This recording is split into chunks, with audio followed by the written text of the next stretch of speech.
Hello and welcome back to a brand new episode of the Pick a Side podcast. My name is Joel Moran and I'm here with Andrew Velez, Joe Dehls, and this is now episode 151. In this episode, we are going to recap the conference championship games, talk about Tom Brady announcing his retirement, recent head coaching hires, revisiting the Herbert versus Burrow debate, and more. A quick Patreon shout out to Sensei Stevie, Drew Stop Whining, S.A. Crimes, Kevin, Woody Buckets, Tizzy, Corey, Max, Dylan, Playboy, Orlando, Chris, Charles, Michael, Greg, Cole, On Bloods, Liam, T Grove, B Money, Ryan, Epic Lankiness, Travis Ball, Aaron Moran, Matthew Jimenez, It's Black Ace, Anthony, BJ, PJs, Langston, Jazzy Juice, Johannes, Ruben, Ricky, Enzo, Sean, Muffins, John, Sean Triplet, Court Cousins, Ben Mack, P. Dot, George, Hikari, Mateen, Dave 2 Freedom, and Jay Aqua. Good old Jay Aqua. Sir. Let's get into it. I don't think my stamina can last. I'll tell you what, man.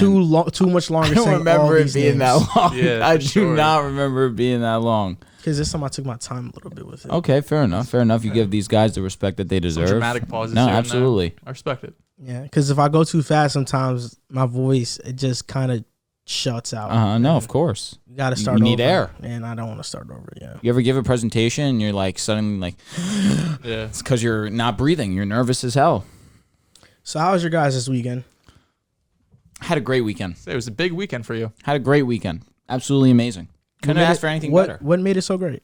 First off, Patty Mahomes is going home, and I couldn't be happier. It is a great weekend for the brand for you. That was absolutely sensational. I loved every second of it. I couldn't believe it for a sec. Like, it went into overtime. Toss went the other way. I already called it. I said, all right, it's over. You know, I just continued to doubt the Bengals. And then by some divine miracle, this guy Mahomes forgot how to play football. Oh, it was amazing. And then to cap it off, Matty Staffy scoring on 3 straight drives to end the game, brings it home for the Ramley. Yes, sir. It was amazing. And let's not forget, 7-year anniversary with the GF. How could you forget that? You know what? That is such a fact, and I appreciate that you mentioned that. Bro. Shout out to Shout Alexandra. out to Al, real she one. is watching this show, which I do believe. I know she's watching because she knows that it was our anniversary. Yeah. Maybe she thought that, hey, you were going to show some love. That's what I'm saying, I appreciate bro. that. I didn't even know that you were going to do that, so I appreciate that. Anytime, bro. Happy anniversary, Queen. We had a great time last night. We went to Archetypus, got a little ice cream. Archetypus? What's Archetypus. that? It's a cave right? place, Yeah. yes, in Edgewater.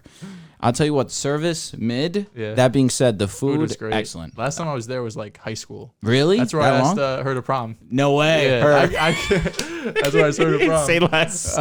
Yeah, I kind of got like peer pressured into that because she didn't want it at first. I don't think she wanted a promposal. And then she was basic. We were just there, and then I forgot who we were with. I guess not basic. I forgot who we were with. They're like, yo, she's just doing it now. I was like, all right. And it was nice, though. They got like a little dessert. They put prom ? On the dessert. It was nice. It was a great idea. It was. Be honest with you. It definitely wasn't mine. I forgot who we were with, though. I feel like Max was there. Bessie was there. Look, I'm throwing out names. Yeah, I'm sorry. So hot. I don't remember who was there, honestly.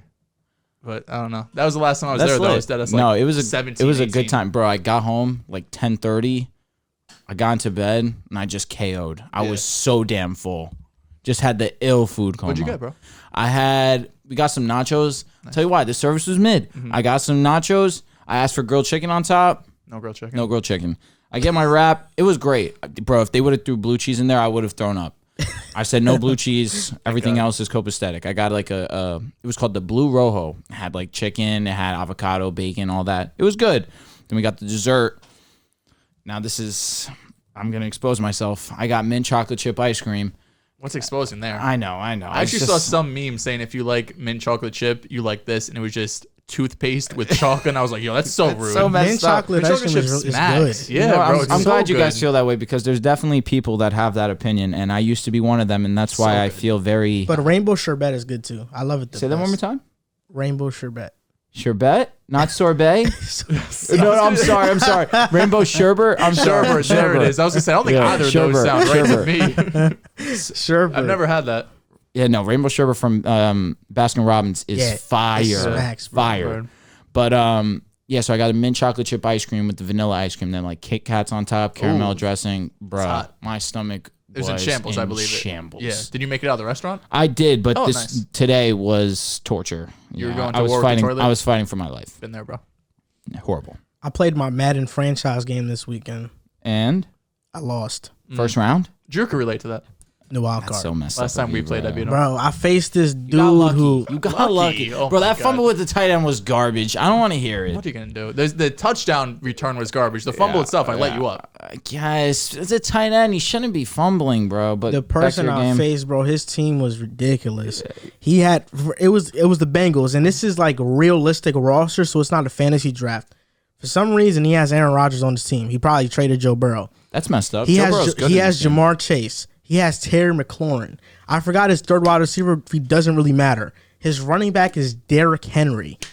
Jeez. He's stacked, and in Madden, speed is Everything. Speed is everything, bro. So you got Terry out here with a 95 speed, Jamar with a 95 speed, and I got Bryce Hall starting who has like an 89 speed. Yeah, it's over, bro. My corners was getting cooked, bro. Yeah, I knew the Jets. Yeah, so they're terrible. I knew, but I made the playoffs. Oh, facts. Yeah. Zach Wilson threw 29 touchdowns, like 17 picks. Yeah, I'm an interception machine, bro. And You throw too many, you're saying? I throw way too many, bro. happens. But I'm That really is- good defensively for the most part, so I get him back. But oh my gosh, bro, he smacked me, and I knew that. I knew that going into the game, I got to play turnover-free football. I got to take advantage of my possessions. First drive, I scored. I got the ball first. I scored. I missed the field goal. It was snowing, bro. In the snow. game, yeah, bro. Like, you were in Lambeau? Oh, I was in Lambeau, yeah. wait. How are you in the playoffs? No, I was in Cincinnati, bro. My bad. Oh, Yeah. I'm thinking Rodgers. Word. Yeah, it was snowing, so the kicker missed. I got a stop on him. I got an interception, and right there, I was like, okay, yo, I could really take advantage of this game right now. Pick six. Yo, not a pick six. I was kidding. I'm rolling right with Zach Wilson. Nobody's open. I know nobody's open. I have a flat, and like the window's tight as fuck, bro. It's really tight, and he has a line. He's using a linebacker that's pretty close to him. Yo, I don't know why, but my finger just pressed, and I knew I should have thrown away, bro. I threw it. It was a pick. I was like, oh man, I've been there too yo, many times. I threw man. 4 picks in that game, bro. Oh, man. Like That's a 4 recipe to lose. Yo, after I started so great, I threw 4 picks in that game, and I was like, I knew I had to just not lose a turnover battle. Yeah. Like I told myself that hurts. So what was the score? 34-13. I quit though in the Oh God, and you quit. in the fourth. Bro said I got 21. quit. I'm out of here. Do you know these guys that you play Madden with, or just Nah, some it's random? just like some random stuff I found on Reddit, like That's Madden lit. franchises. I just joined. They got a whole Discord server, and like they run it as an actual league. I think some people take it a bit too seriously. Yeah. Like they'll hit me up if I don't. They have like this active check weekly.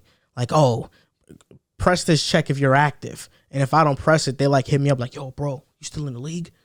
So like they're really on top of things, and they advance like every other. I wish I had 2 more weeks. time so we like could every play other ours. day or Yeah, two. because we do a league. Usually we just do it like 4 or 5 of our friends who do a fantasy draft. Absolutely but max 5. We've never finished a year ever because we just draft our teams. We play each other once and we just do another one. I don't like that because I don't like playing a CPU. Well, we don't. We just sim until we play each other. Playing offense only though is kind of fun. That's what if I do have to Yeah. play the CPU, I just do offense Facts. only. Me too. I don't. Especially on all Madden, bro. The computer's so cheese. On offense, bro, they literally hit the wide open guy 10 out of 10 times. Like any quarterback will go 12 for 13 for 170 yards, and it doesn't matter what coverage you play, what blitzes you send. They'll just eat you up. I think it's safe to say that we were all wrong about the Bengals. Even though you were slightly leaning towards picking them, but you didn't pick them. I wasn't considering picking them. I was just saying that there's a chance, Casey comes out flat, and it was the opposite. Casey came out hot, and the Bengals still managed to come back. I think, because we posted a TikTok clip about our prediction, and it has a lot of views. You are the reason the clip doesn't look as awful Thanks, Joel. as it could have looked. I'm glad only my score prediction was in it, to be honest with you. I didn't was say it? anything else. I Because I do think mine somewhere was in 30, that clip, 24. somewhere in that, I feel like one of the first sentences I said is, I kind of feel like this could be a blowout, and I kind of saved myself towards the end, but yeah. My first sentence was like, I think they'll score just enough for this not to be a complete embarrassment. But it was trending that way, bro. 21-3. Like, come on, bro. We all thought I was watching the game with Drew. We're like, damn. I was throwing victory laps at halftime. I was with my dad. I was like, Dad, I told you. Like, but the thing is, when we texted during the game, and I said, man, this game is just horrible. You said it was like this last time, and the Bengals came back. Yeah, it was. They did come back. It from was the pretty exact same identical, deficit. exactly. Yeah. So that's why I'm surprised to hear you say that you're telling your pops that, it was a lock. I knew KC was going to win. It's hard to remember that, though, at Week 17 when you're looking at KC just dominating them to think, oh, it could happen again just because, like, well, we've seen it once. What's the chance it happens again? Because we thought that the Bills were better than the Bengals. That's ultimately what it was. And the fact that the Chiefs had came out so hot. Some people at this table thought the Bills were better than the Chiefs. I really do think Do you think the Bills would have beaten the Bengals? I do think that would have happened, yeah. I think, who knows? He just came back from 21-3 Yeah, against I know, KC. man. And KC. I don't know. Well, Mahomes had like a historic choke for at least him. Yeah, he had a really bad half. I feel like the Bills blew their opportunity this year. This was the year for them to go all the way. You really think this was the year? This was the year. Like, no Trey White. Like, secondary was obviously really great this season. Josh Allen was flawless. But he's going to be flawless again. For years. I know, but losing like, Dable's going to hurt, though. We'll get into that later. It's going to hurt, but like, gonna hurt. I feel like this year was the Bills' year, and losing to KC really messed that up. I don't know, bro. Josh Allen is 24. Like, I get that, but is he still in his rookie? Or this year, I felt like the AFC was wide open for the most part. Why wouldn't it be? I mean, next year will be a little bit tighter, but the Bills are still probably going to have the second best odds to come out behind the Chiefs, or they may even have the best odds. They might have the best odds, truthfully. I guess. Because people are going to sleep on Cincinnati again. Yeah. I mean, Cincinnati's only going to get better. The AFC is just nuts with quarterbacks. Yeah, bro. no, I agree. Like, the competition at the I'm top. not either. But I'm saying Cincinnati's only going to get better, but we've seen it in past history where teams are not automatically favored if you win the Super Bowl. And we'll recap the game in a little bit, but you said something good right there. I don't know why. Like, okay, on TikTok, I'm the face of the Bengal, like, being wrong about the Bengals and stuff. Like, somebody made an edit about it. It has like 2.5 million views right now. Yeah. That video is nuts. I didn't give a record prediction. I just said Joe Burrow torn ACL. I mean, come on. Let's stop acting like people thought the Bengals were gonna be good. I'm with you. You can go through every single content creator, analyst, person that gets paid on TV, whether it's ESPN or Fox or whatever other sports network. There's only one. I'll give him his credit. Dan Orlovsky. He didn't even say it in the offseason. That was like week 3. It was early. That was when the Bengals started out good. I was going to say there's a clip of me saying that I think that the Bengals could come out of the AFC at some point in this season too. There's just you did say that. You did say that. Yeah. Everybody in the offseason didn't see this coming from the Bengals. And that's what makes the story so special. I get it. It's fine to pick at, people being wrong and stuff. But let's not act like this was an abysmal take to say the Bengals weren't going to make the playoffs or even make the Super Bowl. I mean, come on. Nobody expected it. That being said, I'm disappointed in myself. Why, though? I owe it to the fans out there that listen to the opinions on this show and listen to my opinion on the show better. I've went 1-6 these past 2 weeks in my playoff predictions. Not great.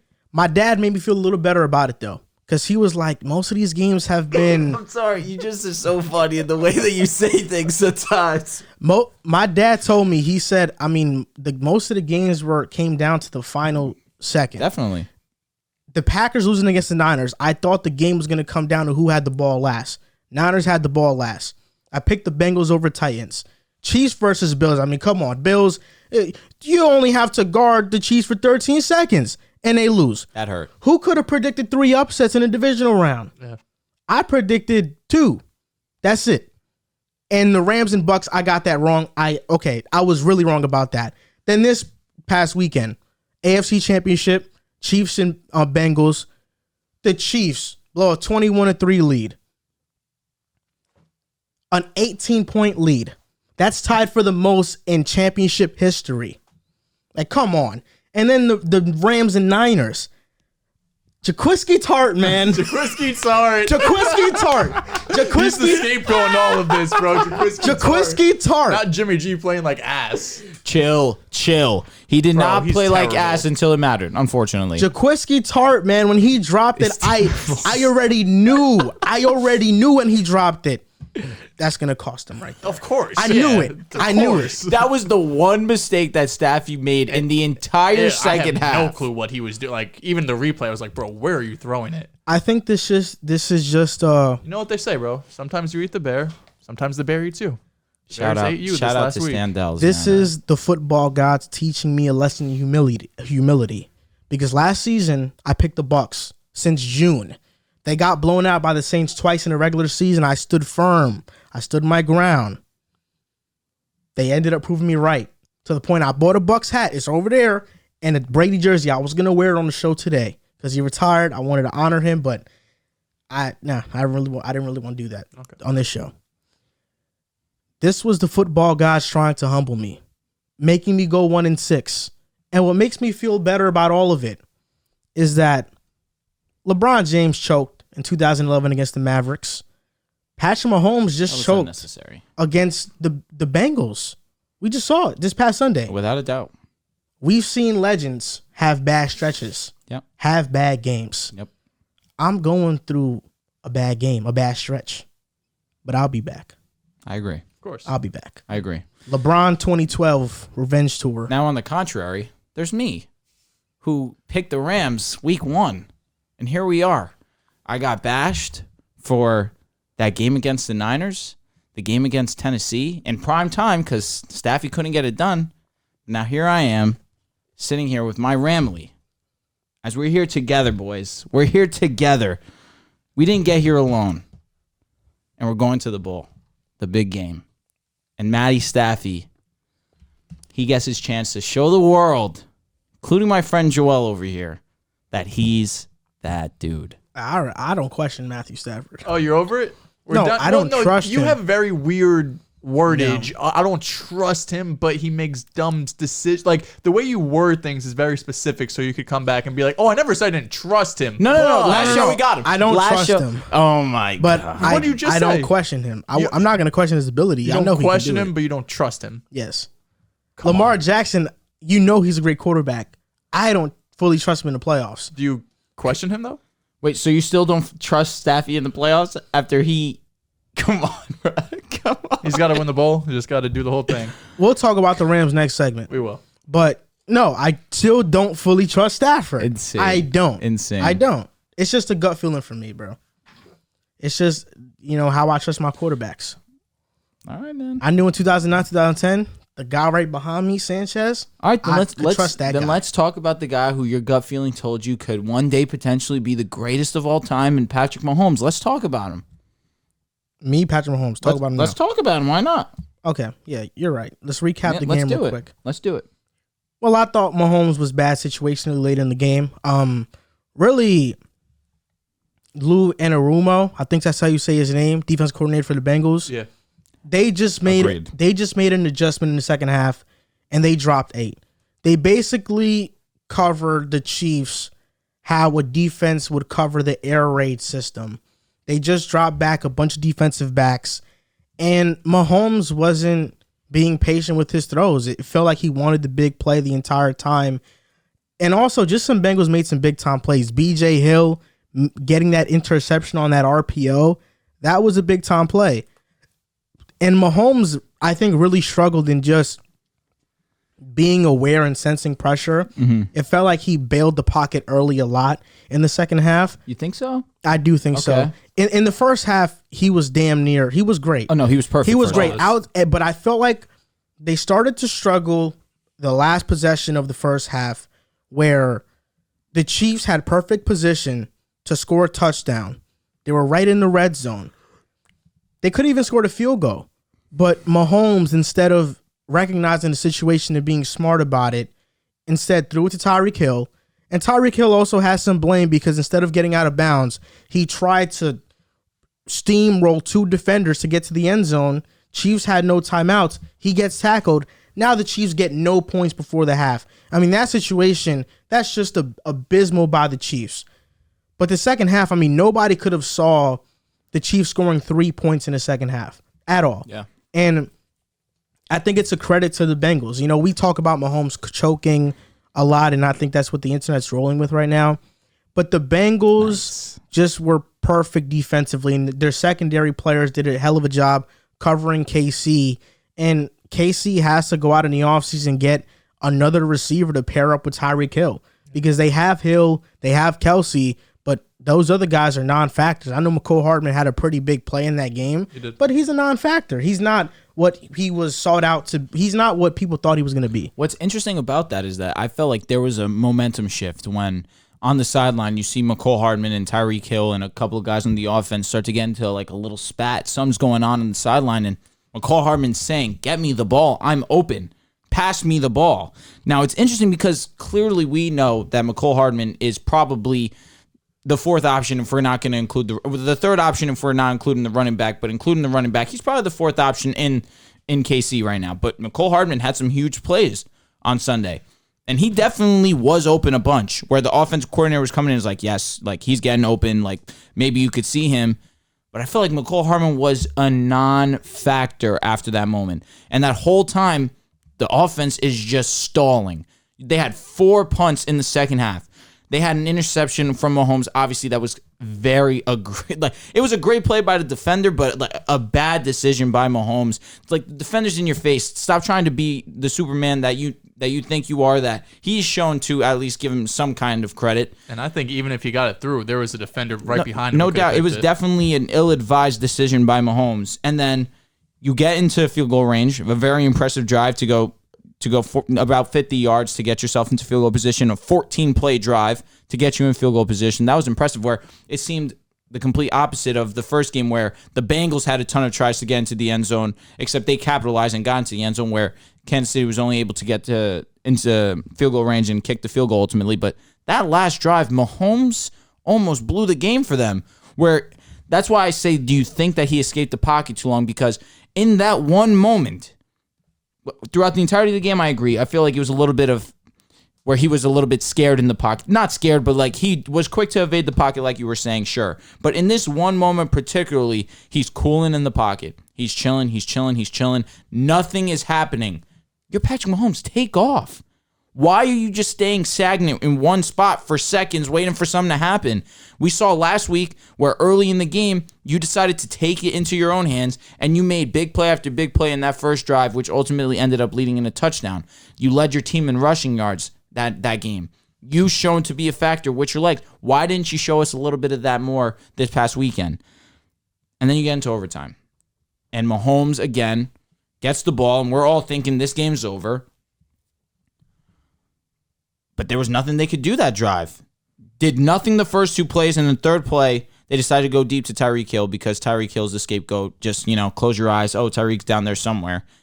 And in double coverage, we've been giving Jesse Bates this endless credit. That's one thing we can at least be proud of. We've acknowledged that Jesse Bates has been a difference maker for the Bengals, and he made a stellar play on the ball, step for step with Tyreek Hill, at least playing perfect defense on him to get a hand in the last second, no interference whatsoever, and was able to tip the ball for his defender to make a play and ultimately get the interception that led the Bengals to kick their field goal to win this game. But Mahomes was rare this game, where we saw Mahomes be Mahomes that we've been accustomed to in this first half. And second half, he was like week 5 Mahomes, where he was irrelevant in a game. It was shocking to see. For me personally, obviously, we know my agenda when it comes to Patrick Mahomes. I don't want him to do well. I'll be honest. That being said, I was shocked nevertheless. And to see him play that bad was crazy. That's one thing I would give Josh Allen over Mahomes is Mahomes gets into these slumps. And we've seen it this year, early in the year, where he went on a few game slump, almost a month, where he didn't look like himself. The offense didn't. And that's one area where I think Josh Allen has him just being more consistent quarterback all throughout. But you nailed it, man. I mean, it's a tale of two halves. Same thing that happened week 17 where the Chiefs come out hot, look spectacular, and it looks like there's no chance that the Bengals could come back in this game. And you mentioned it, Joel. The second half of the game, the Bengals played a lot more man. They dropped back in coverage because the zone was really killing them. Because whenever Patrick Mahomes would either step up in the pocket and run, he would outrun the linebacker, or there's a couple plays where he would step up, the linebacker would step up, and now you have McKinnon open in the flat, and you're able to get a big play there. Mahomes in the second half, when facing 3-man rushes, was 3 for 8 for 15 yards, one interception, and 4 sacks. He was able to do nothing in coverage. He wasn't able. You just got to give credit to the defense, like you said. It's easy to say, "Oh, Mahomes had a bad game," but like when there's nobody open and you're dropping 8 and they were still getting some pressure with only 3 rushers. They had 4 sacks, only rushing 3 against a stellar Chiefs offensive line. So you got to give credit to the Bengals and how good their defense played in the second half. But a few takeaways. The field goal at the end of the first half was very questionable, not taking the field goal, because you're giving the Bengals some momentum. Up until that point, you have all of the momentum, everything's going your way. And now instead, they get I don't know what down it was. There's only 5 seconds, might have been third down. But now they're getting the momentum going into halftime. They're thinking, okay, like, sure, we're down 18, but at least we're not down 24, 25 now, right? We still have a chance to come back into this game. So the Bengals go into the locker room feeling a little bit better about themselves. The Chiefs feel a little bit worse, and that definitely played in the second half of the game. I also think you mentioned the defensive coordinator.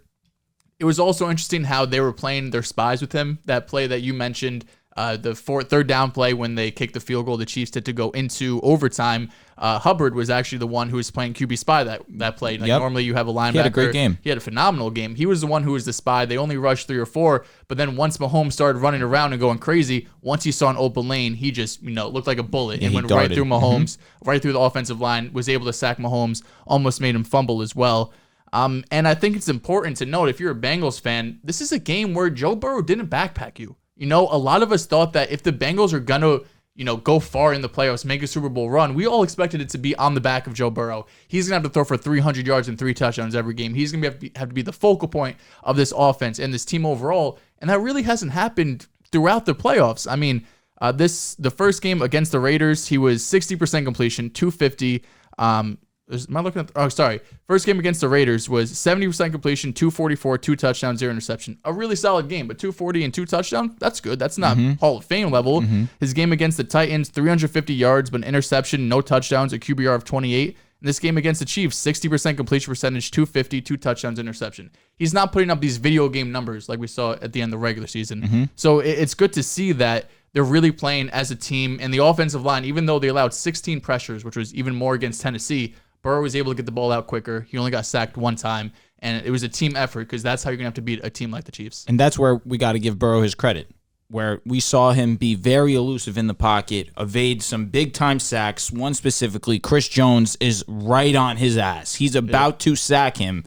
He somehow escapes it. He's able to outrun Chris Jones while Chris Jones breaks a tackle and goes and gets the first down. It was amazing, that play, and it's very interesting because I feel as if we haven't seen a lot of, I said this a little bit before the show, we haven't seen a lot of big time throws out of Joe where it's like, oh my goodness, this guy has a one of a kind arm.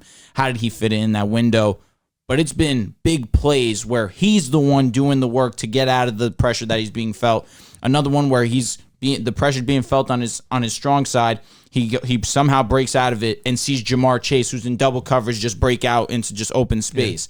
That's because Joe Burrow made that play happen with his legs. So we got to start giving him some credit in terms of he may not have the best arm, the most fantastic arm, but he has big play ability. The Bengals did a great job at disguising what they were going to do pre-snap. They would give Mahomes these 2 high looks. Then in the middle of basically their formation, before the ball is snapped, they would now shift to 1 high. And Mahomes like, okay, only one back now. Then when the ball is snapped, they would go back to 2 high. So they did a great job at disguising what they were doing on defense. And you made an excellent point. Maybe in a traditional sense, Joe Burrow didn't backpack the Bengals like, we saw Josh Allen with the Bills. I think the Bengals deserve a lot of credit on defense for holding the Chiefs with 3 points. There's no doubt about that. Joe Mixon had a great game too, surprisingly, where I've been down on him these last couple weeks. And the run game got going in the second half. But I will say this. I kind of believe Joe Burrow backpacked. Like, versus the Raiders, I think he little bit of a grinded out game, but he showed you why he's a great quarterback. Yeah. Those timely plays he makes.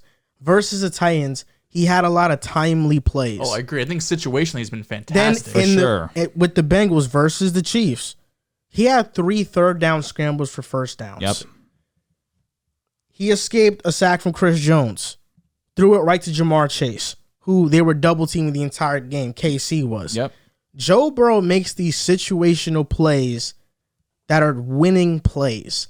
And in that sense, I say, like, maybe, okay, he didn't backpack them, but I'm saying the only reason they won is because of Joe.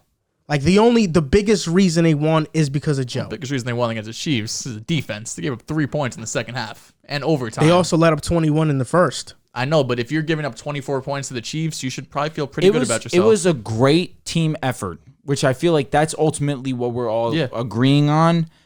The defense needs to be at a different level if you want to beat Kansas City. And I also think everyone knows Joe Burrow. Everyone knows Jamar Chase. And we've been giving them praise all year. And even coming into the season, no one thought the Bengals defense could do anything remotely close to this. As crazy as this would sound, the reason why the Bengals won, T. Higgins.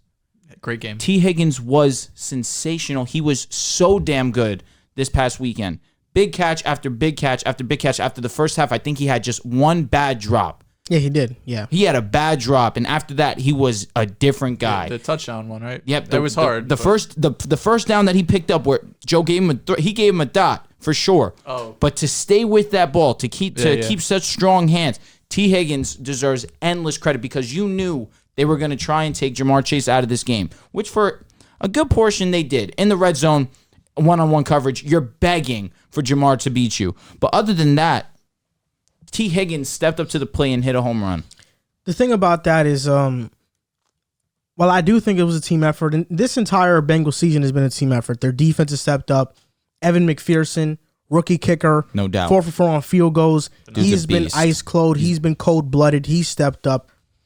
The offensive line actually had a worse game against the Chiefs than they did against the Titans. Yeah. They just didn't get more sacks on Burrow, but Joe Burrow has been letting the ball go out quicker. And I think that's a testament to his decision-making and knowing the situation. Like, okay, this doesn't favor me here. I know my offensive line isn't the greatest. I have to adjust accordingly. Our play calling has to adjust accordingly.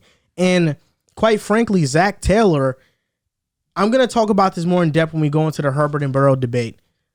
I get that Zach Taylor is the head coach for this team and they've made a Super Bowl run, but how good is he actually? Like, I know he's a good motivator. He can definitely get guys to buy in the locker room.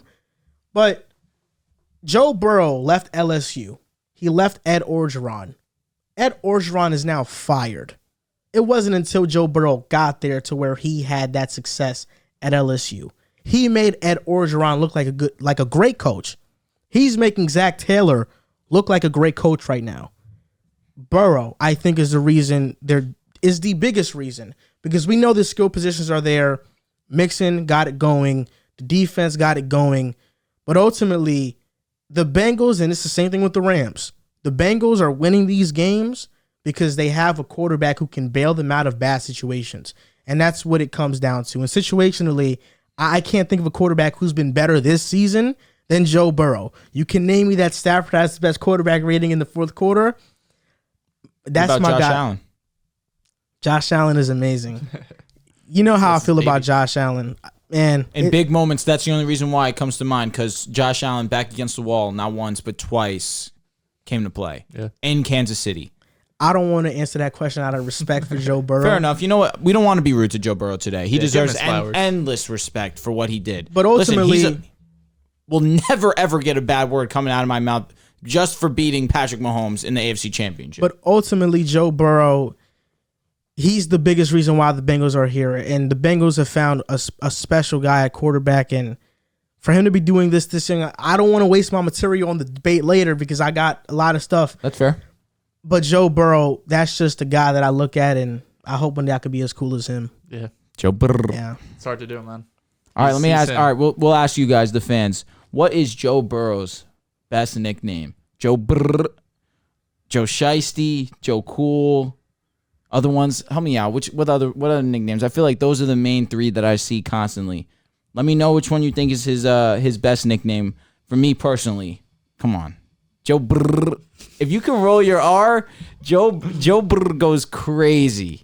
Joey Franchise. Joey Franchise is a tough one too. I think it's Joe Shiesty. Joe Shiesty's tough too. Yeah. I think that my favorite one is Joe Shiesty. That's fair.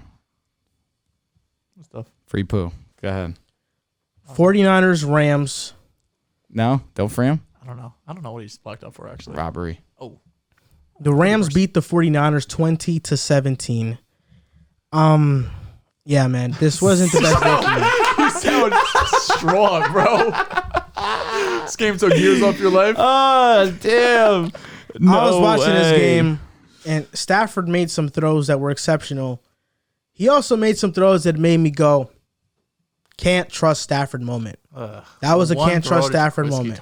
No, he threw a couple. That I thought was a can't trust Stafford moment. The Rams won this game because they had the better quarterback. It's as simple as that. But I thought that he didn't have to be a better quarterback for the Niners to win. That's what I Jimmy thought. G? That's what I thought. He didn't have to be the better one, but he wasn't even half of what Stafford was in that game. In the fourth quarter, without a doubt. Which is why I think they lost. The 49ers nor the Rams, neither team could get the running game going. When that happens, you have to rely on your quarterback's arm.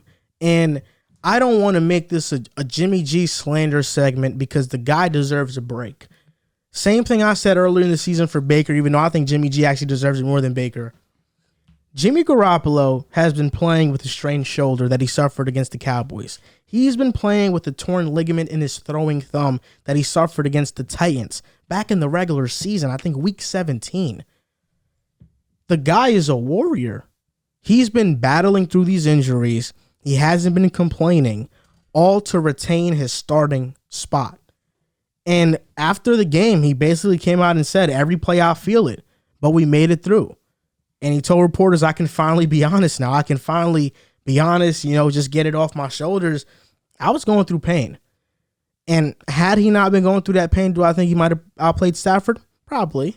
He probably would have. Outplayed. You're crazy, bro. He hasn't outplayed anybody this playoffs. The difference is that the Niners and the Rams, the difference between the Niners and the Rams is that one team has a quarterback that is great, and that's the Rams. Jimmy Garoppolo, for as better as I think he is and other people think, he is as good as what the game script of Kyle Shanahan is for him. Kyle Shanahan has to call the perfect play on every situation for Jimmy G to have ultimate success. Sean McVay has one of the more simplest offenses in the NFL. It's simplistic. You know what to do. A lot of choice routes. He gives his players freedom. That's why Odell has been able to just be plugged in and have success immediately because the offense isn't overcomplicated. Kyle Shanahan is different. I didn't think nor Sean McVay or Kyle Shanahan coached a great game. I agree. I thought Kyle Shanahan's management and lack of aggressiveness, being conservative, cost him. Sean McVay wasting his timeouts, challenging plays that it was abundantly clear did not need to be challenged. It cost him. And also, just calling plays that weren't the best at the moment. I'm with you. But ultimately, the biggest plays in the game were option routes by Cooper Kupp. And you giving your quarterback freedom and your receiver freedom to be on the same page, to read the defense and connect. They didn't struggle against zone as I thought they would have. They were better against that. And the 49ers can't play much man because they can't cover. They don't have the corners to cover. Stafford can make off-script plays. He can make plays off-script. Despite McVay not coaching the best game, honestly, I wouldn't even say he called the best game. He didn't. Matthew Stafford was the reason why the Rams were able to win because he's talented enough to lift up that team in those dire moments. And that's what I thought this game came down to. The two biggest plays it came down to was 4th and 2 at midfield. Sean McVay challenges the spot of the ball. So bad. Kyle Shanahan, you're a genius play caller. I think the football community regards you as a top 5 offensive play caller in the NFL. He was challenging a fumble, by the way. Oh, okay. Yeah. Mm-hmm. And the 49ers were about to punt it. McVay said, no, let me challenge it first, even though you're going to give us the ball back. It was mind-boggling. Kyle Shanahan has all this time to dial up a play. He doesn't. You need 2 yards. You have Deebo Samuel. Hell, even Jimmy G on a short route or something. Draw something up, Kyle Shanahan. you're a legendary play caller. That's what you're supposed. That you're regarded as. No, he decided to punt it, and that's where I think things went downhill for the offense because the offense never had good field position after that, unless Jaquiski Tartt was able to catch an easy, fair catch, punt return, basically ball. Matthew Stafford lays it right on you. Matthew Stafford is, I'm not the best fourth quarter quarterback. I'm gonna just gift this ball away. Not the best fourth quarter. Matthew Stafford was there. He was dropping back. He was like, man, this guy Joel's right. I do make stupid throws. He just throws it up. He throws it up. Jaquiski Tartt is here, and that's why he plays defense, because he can't catch. Yeah. And he drops it. When he dropped it right there, I was standing up the entire time, the entire game. When he dropped it right there, my face went into my palm. My phone gets turned off. And I knew that play was going to be the reason the Niners lost the game. And oh my God, the things I was getting ready to say. After I saw the ball there, the ball was in the air on my screen for 5 minutes. Yeah. In those 5 minutes, I brainstormed in my notes a bunch of things, tweets I was ready to send off. I had drafts. I told you, can't trust Stafford. I told you. Oh my God, I was getting ready for show. I had my notes out, and he drops it. I deleted everything. Put my head in my hand, went to the couch, and started crying. I knew that was it. And then what happened? Oh, Stafford now makes a big-time play. It felt like the Niners couldn't stop them on third down ever. And oh my God, the Niners get the ball back, and Jimmy G. I mean, I just didn't have any confidence in him. The guy was doing nothing. Every single time he rolled out the pocket, I was like, it's going to get intercepted. Every single time he rolled out the pocket, I'm like, oh no. This is the worst possible situation he could possibly be in. And that's exactly what happened. The last play of the game, throws an interception, Rams win, and I knew at that point, it's over. It's over. Oh, you're the Rams guy, bro. Go for it. Now, the Rams were down 10 points going into the fourth quarter.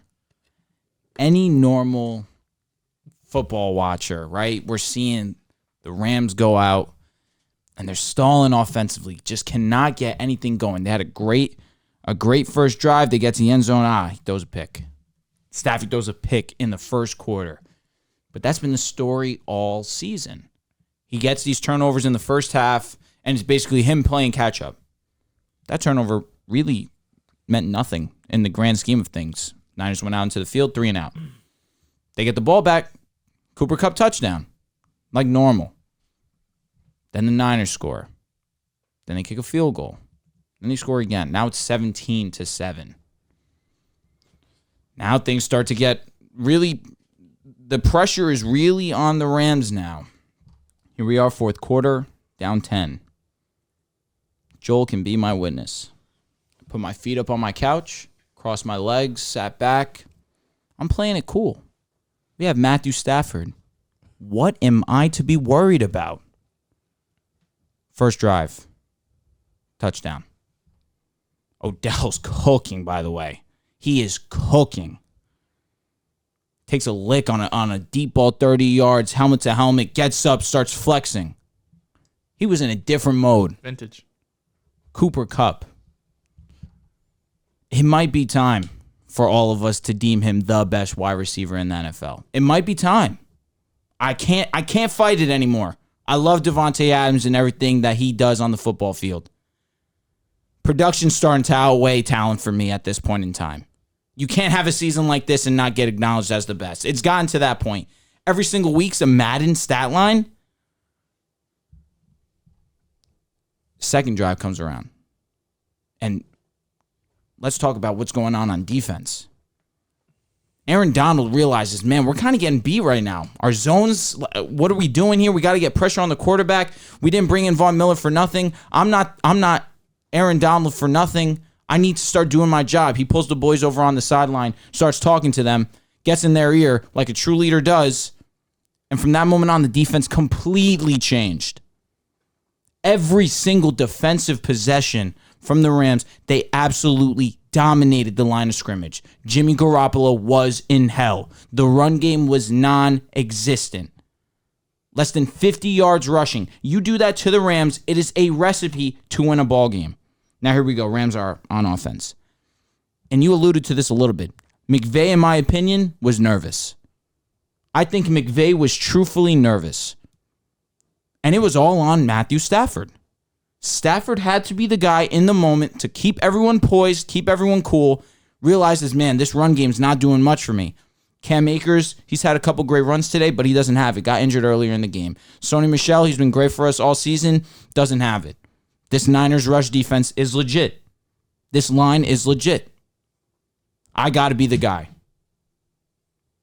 Goes down second drive, puts them in field goal range. And the play calling by McVay on third down to do a screen pass to Sony Michel. What he goes and you see him on the sideline, points himself saying, that's on me. I agree. What are you doing, Sean? You have Stafford who's been slinging it all game. What are you doing? Now, we get to this guy's play, right? Where Tart drops the ball. The very next play, a 16-yard pass to Cooper Kupp. It doesn't faze him. You say his confidence could be his downfall. His confidence is what allows me to put my feet up, sit back in my chair, and understand I have a reliable guy. If my quarterback's nervous playing the quarterback position, we're doomed from the start. But he's cool. He almost makes a costly turnover. And the very next play, he throws it like nothing ever happened. That was the difference in this game. You're 100% right. One quarterback was confident in his abilities, and the other quarterback was shaking in his boots because the pressure was too much. Nick Bosa played a hell of a game. Greenlaw was getting to the quarterback. These guys were amazing. Warner on Kupp is barbecue chicken. You should never want that. As great as Fred Warner's been, Cooper Kupp has been too good for you to throw Fred Warner on him. Matty Stafford gets the ball again, right? And now it's the 17-17 ball game. The third straight drive. Now this set deficit just magically disappeared. And Matthew Stafford, calm and collective, just calmly driving these guys down the field. Kicks the field goal. Sean McVay needed to do better by Staffy. He needed to do better. And this 2 touchdowns, 1 interception, it could easily been 3 touchdowns, 360 yards. If this guy, I don't want to disrespect him. Skoranek. I don't know how to, if I butchered it, I apologize to you. Number 18 on the Rams. Dropped a touchdown, a gimme. And it kind of, that was the Rams' really chance to get some points up early in the game, but instead, a lot of pressure had to be built for this moment. When you have Matthew Stafford, it's nothing. And when you have Aaron Donald on the other side of the ball, that's the difference right there. That really was the difference in this game. They had the better quarterback, they had the better defensive player, and both of them stepped up to their fullest. It was a great game, but the great ones get it done, and ultimately, that's what Staffy and Aaron Donald did. You said something interesting. You said how Kyle Shanahan feels like he has to call a perfect game to get them in the right situation. And I think that's how McVay felt last year when he had Jared Goff, who was very limited that year. He thought, if I have any chance to win these games, I have to be perfect. I have to make sure, Goff goes up to the line of scrimmage. I could still be in his ear till that 15-second mark. That's why they were really quick last year when it comes to hiking the ball. And you guys talked great about this game, so I'm not going to get too much into it. I want to talk a little bit about Jimmy G, though, because you guys are right. Joel talked on him more. He's okay, right? You compared him, your comp for Tua was Jimmy G. And after watching this past game, that might be a little rude. Because Jimmy G, that's still accurate. Jimmy G has his moments, but his high moments are like an above average quarterback, right? He's never going to be in that Matt Stafford tier. I don't think he's ever going to be in a Kirk Cousins tier. And at that point, you're right. You have to coach perfectly, and the pieces around you can't have many drops. You can't fumble the ball. Your defense can't drop interceptions. They can't miss on fumbles. You can't have too many penalties because you just have to play in such a perfect way. And that's why it's so impressive that he was able to take Jimmy G to the Super Bowl in 2019 and be right in position a game away to win to go to the Super Bowl this year. So when I look at what's next for Jimmy G and what's next for the 49ers, because they're going back from this game, and I think they're thinking the same thing. We saw the Rams go out, be aggressive, got their quarterback, got Stafford, now they're going to the Super Bowl. Well, the 49ers did that already. They did it last offseason. They traded multiple first-round picks, a few others as well, to trade up to number 3 overall and select Trey Lance, who they think is going to be the future franchise quarterback of this team. He's the guy who has all of the intangibles. He has the big arm. He's mobile. He can make every throw. He's handsome. He's got that kind of it factor to him, as well. From Jimmy G to Trey Lance. Of course. You're not surprised that went into your analysis. You're not dropping off on looks at all. You got to have some confidence as a quarterback. With you, bro. That's Listen, for sure. Hey. So when it mattered most, that last 2-minute drive, you have a minute 45, you have a timeout, and you don't even get a first down. His first play was an incomplete pass. His second play was a negative 3-yard completion. His third play was an interception. That's how you're going to go out. You're the guy. You want to fight for your spot. But I think if you're a 49ers fan, this is almost the perfect scenario. Here he goes. Because if you're a 49ers fan, you have the team now to compete. And you don't want Jimmy G to play poorly. And he didn't this season. Overall, he played pretty well. He was an above-average quarterback. And you also want to be able to trade him this offseason, and get something nice. You don't want him to play bad and you get a 5th-round pick for him. But did you want him to play so spectacular that you go to the Super Bowl? I'm sure you want to win one, but do you want to go and maybe you lose one? And now in the offseason, all of the talks and all going up to the Super Bowl is, what do you do with Jimmy G? If he wins the Super Bowl, do you keep him? If you lose him, do you trade him? He just took you 2 Super Bowls in 3 years. You trade up for Trey Lance. You have a million questions going around. There could be a split in the organization. Which way do you go? So I think on the bright side, 49ers fans, this worked out for you. You had a fantastic season. You went to the NFC Championship game 2 times in the last 3 years, and you just came up a little bit short. But this is great because you could go out, trade Jimmy G, get a 2nd-round pick, maybe a 3rd too. Maybe a team's desperate and they end up trading a late 1st-round pick. That wouldn't shock me either. So I think in the grand scheme of things, we saw what Jimmy G is. He's not a great quarterback. The defense was really what kept them in all of these playoffs. They scored 23 points against Dallas, 13 against Green Bay, but it was really 17 against the Rams. I get that these are some good defenses, but even in crunch time, in those 4th quarters, over the past 3 years, 4th quarter postseason, when it matters most, Jimmy G, 49% completion percentage, 179 yards, 0 touchdowns, 3 interceptions. That's what Jimmy G is in the 4th quarter of postseason games. He's not able to take you over the hump. Jimmy Garoppolo is not a great quarterback. He's an average quarterback. But I will say this. Kyle Shanahan is not without blame in this. I know everybody wants to pounce on Jimmy G. He's the problem. He's at fault. The guy was dealing with a torn ligament in his thumb, a sprained shoulder, a strained shoulder. Kyle Shanahan in the 4th quarter of his last 3 playoff losses as head coach or OC, 2021 versus the Rams, outscored 13-0. 2019 versus the Chiefs, outscored 21-0. 2016 versus the Patriots, outscored 19-0. The 3 biggest playoff games of his career in the 4th quarter as a coach or OC, he's been outscored 53-0 in the 4th quarter. He gets conservative. He lets the pressure get to him as well. I don't want to pin it all on Jimmy G. I know he's an average quarterback, and I know that Shanahan does have to call a perfect play, but not going for it on 4th and 2 at midfield when you were up 17-14. A first down there, and that drive the Niners were going. You get a first down there. You score. 24-14. The Rams are virtually done.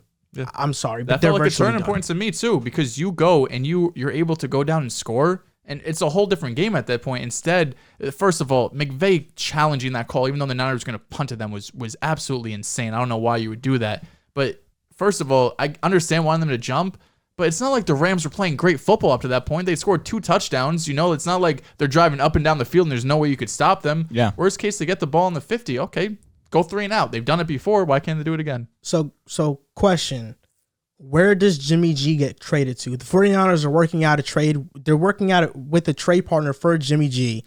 He wants to get traded to a winner. I have some teams here, a list of teams. Let me know if you think it's a good fit or not. The Giants. No. The Buccaneers. I like it. The Broncos. No, thank you. Washington football team. I like it. Makes sense. The Saints. Understandable as well. I think they should just blow it up, though. They were unhealthy this year, right and left tackle. Basically for more than half the season. The only thing that's stopping me is how open the NFC is, and there's just no elite but team. the division without Brady. I apologize. Yeah. I'm sorry. I didn't. Now it's toss up. The Colts. They have Wentz, but do you think Jimmy G is better than Wentz or just as good? They gave up a first for Wentz, right? Yeah. Since it turned into the first with the conditional pick. I don't think so. I also think that Wentz has a higher ceiling. Probably has a lower floor, but he has a higher ceiling. I think the Colts' main target this offseason should be a weapon. Yeah. It has to be. Steelers. Yeah. I like it as well. But their offensive line's I think the Steelers terrible. Steelers might be number 1 for me. I think that's his most likely spot. I'm not going to lie.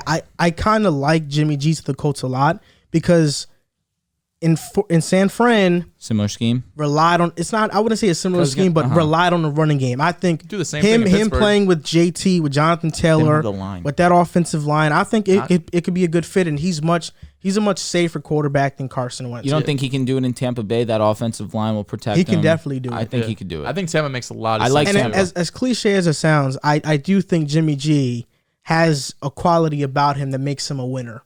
Yeah. And George Kittle's talked about it. It's not cliche. He's calm. He's calm in the pocket. I think he's a better leader of men than Carson Wentz. And Carson Wentz has all the talent in the world, but his downfall as a quarterback thus far in his career has been his ability to rally players around him and really want him to be their quarterback. That's really what it's been. In Philadelphia, Nick Foles overtook that locker room. This past season, his last season in Philly, Jalen Hurts even overtook that locker room. He was benched. Wentz was benched. And now in Indy, losing back-to-back games when you guys virtually were locked in the playoffs, for you not to get in, it's bad. It embarrassing. Definitely, it is embarrassing. Yeah.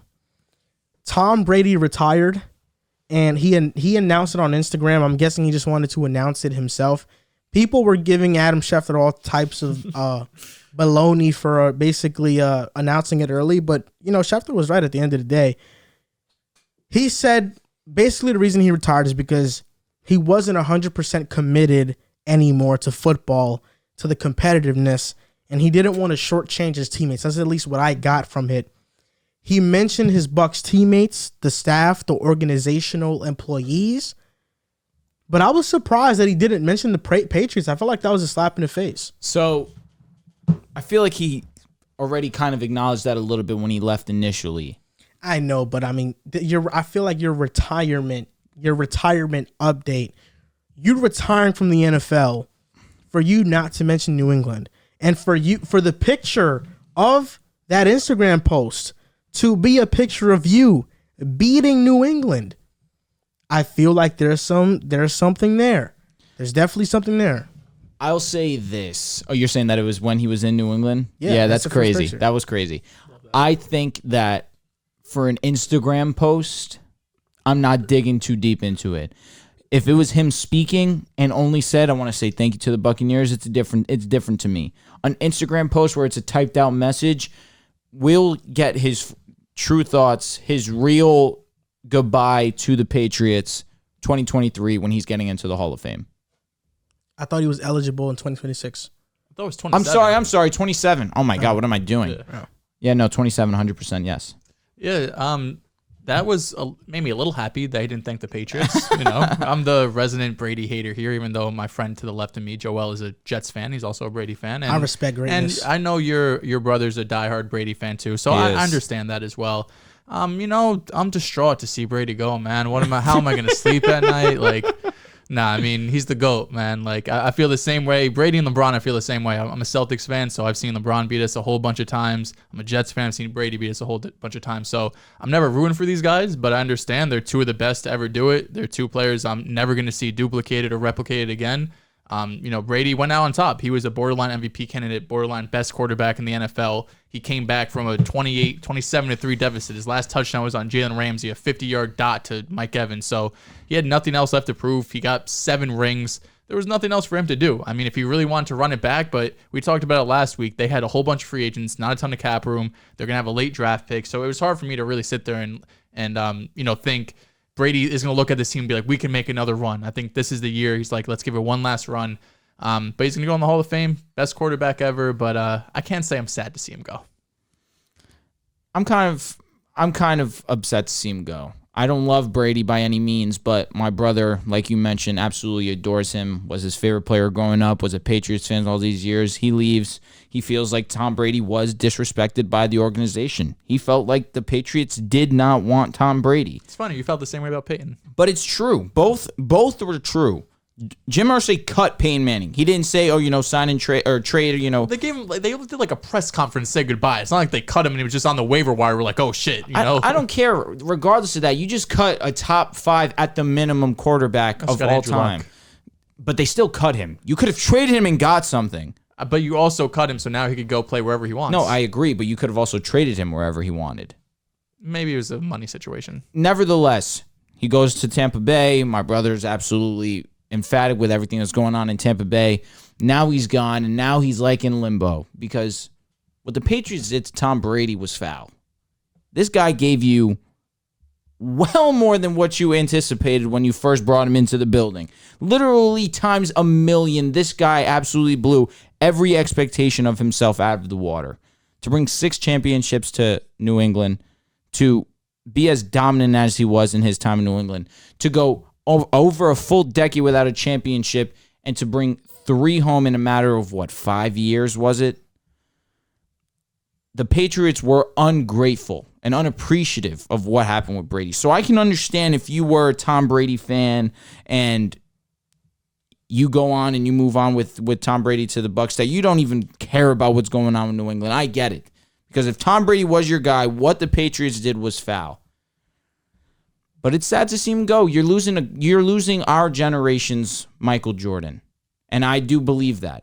We're going to be 80 years old. We're going to look back, and people are going to say, oh, this guy Patrick Mahomes, everything he did, he's amazing. Who knows what happens with Josh Allen? Oh, this guy is amazing. This guy could be the greatest of all time.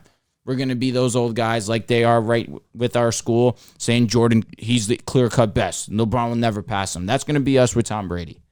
We're going to say there's no way you could tell me that anyone's better than Brady.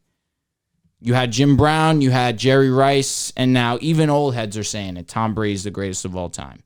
Going out like that is incredible. You can't ask for more. You said it. Tom Brady is my Michael Jordan.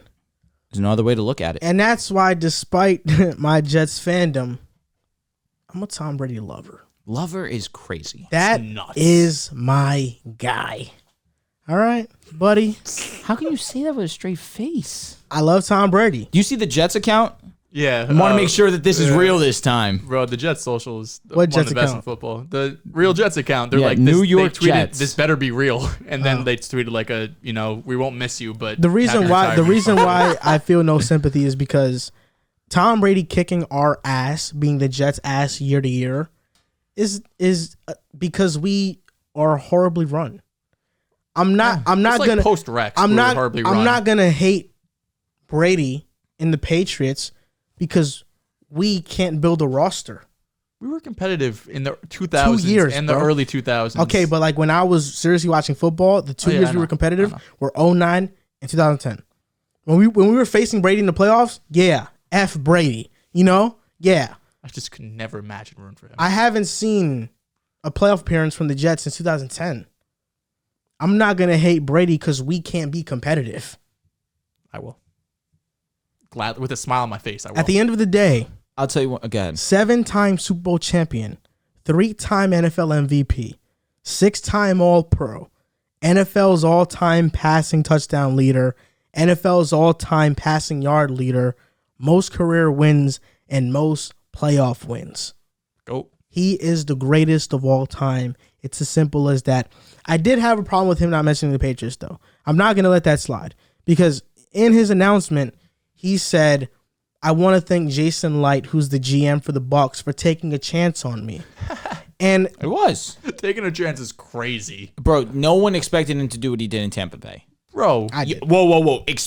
Super Bowl year 1, no. But we're not going to act like Brady is Jameis Winston. I'm and there was a chance. I'm not saying that. I'm saying the fact that he's 44 years old and led the league in yards and touchdowns. They went to the Super Bowl 2 years prior. The narrative was The Pats with Brady. The narrative was that Brady was washed going into the year before. That's exactly. I think it was easy to look at that Pats roster and be like, you have 0 weapons on offense. It was terrible. Yeah. I had a problem with that because the Kraft family, Belichick, took the ultimate chance on you drafting you in the 6th round. That's also not an ultimate chance. The 6th round pick. Him and Kraft are like this. They're boys. They are best friends. Belichick took the chance on Brady by keeping him in as a starter, despite having $100 million man on the sidelines waiting to get in Drew Bledsoe. The first ever $100 million man in football. Bill Belichick took a chance on Brady by saying, you're going to start versus the Rams, the greatest show on turf in the Super Bowl in 2001, over Bledsoe, who just led us to victory against the Steelers in the AFC Championship. Jason, come on. With all due respect, I felt like Brady should at least have mentioned them like a paragraph at least. He did also quote tweet their tweet to him and said thank you or that's something like BS, though, because that's Patriots had to initiate it. That should have never happened. Honestly, Brady should have initiated. I think I hate the Patriots more than Brady, definitely. Because when he went to the Bucks, I didn't hate him as much because he kind of got the cool dad type of vibe. When he went to Tampa Bay, he was much more loose. He had some funny tweets and videos and stuff like that. But I think it's more the Patriots I hate than Brady. Yeah, he's really good at social media, man. Yeah, he's great. That's he's definitely phenomenal. him running it. Yeah. I'll tell you when the he has this corny kind of funny jokes. It's funny. The page that when I turned the page on hating Tom Brady was the Seahawks Super Bowl. Because that year prior, I'm shocked. No, the year prior, we had gotten our ass beat by them, and it hurt. Peyton had a strong chance to at least put a strong claim to be the best quarterback ever. He had just come off 55 touchdowns, over 5,500 yards. He had a strong case if he won that Super Bowl to be the greatest it wasn't ever. In New York. That was the biggest BS ever. And I remember contemplating buying tickets, and I was just like, nah, let me not. It's going to be cool. I could watch at home. Thank God I didn't. And the year after, Brady goes and beats that exact same team. I went into my brother's room. I talked to him. I gave him a hug. I said, congratulations. That's it. There's no debate. He's the greatest ever. After that, I put it to the side. You just have to get to a point where you acknowledge greatness, and that was my moment. You mentioned briefly about the Broncos' embarrassing loss in the Super Bowl. It was very embarrassing. Stop it. Just what's the topic? No, that was the most embarrassing loss I've ever seen. For sure. Listen, at least you've been to one. Speaking about the Broncos. And we won one after. I know, that's great. Yeah. Speaking about the Broncos, you guys hired Nathaniel Hackett, former offensive coordinator of the Green Bay Packers, spent 8 years as an OC. George Patton brought him in. And my first thoughts on this move were that this is to get Aaron Rodgers, as simple as that. Do I think Nathaniel Hackett is the most qualified? I don't. I do think he only got the job because of his connection with Aaron Rodgers, and he can hopefully, at least the Broncos are crossing their fingers, that Aaron Rodgers follows suit and joins Nathaniel Hackett. I will say, he is not devoid of resume, though. In Jacksonville in 2017, he had a top 10 offense with Blake Bortles, Fournette, D.D. Westbrook, Allen Hurns. I mean, guys really Keelan Cole. Come on. Top 10 offense. The AFC Championship year that they went on. He was the OC. So at least he's proven himself as that. So I can't be totally down on him.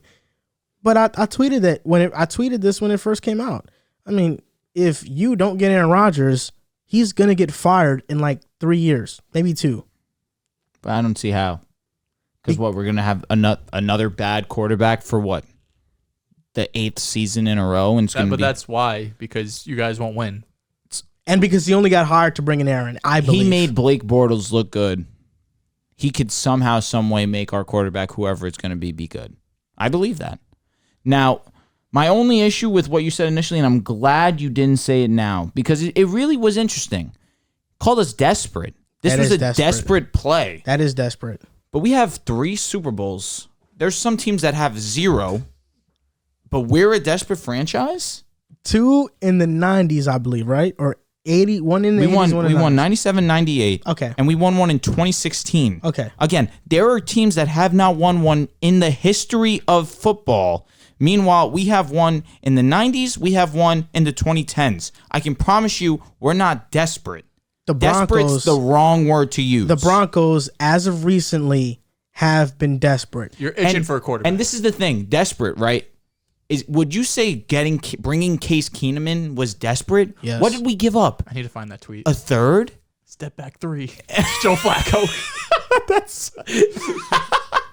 yo, that is a classic tweet that I wish I wasn't the butt of the joke of. Years ago. Dude, I gotta years find ago. it. Bringing in Joe Flacco's desperate. It just seems as if we thought that we could just plug in a guy with our weapons that we had and we can make something happen. It was bad decision making by the head office, John Elway, who outside of bringing Peyton Manning in, which is the most obvious move in sports history, I guess outside of Tom Brady to the Bucs, right? Because he's the GOAT.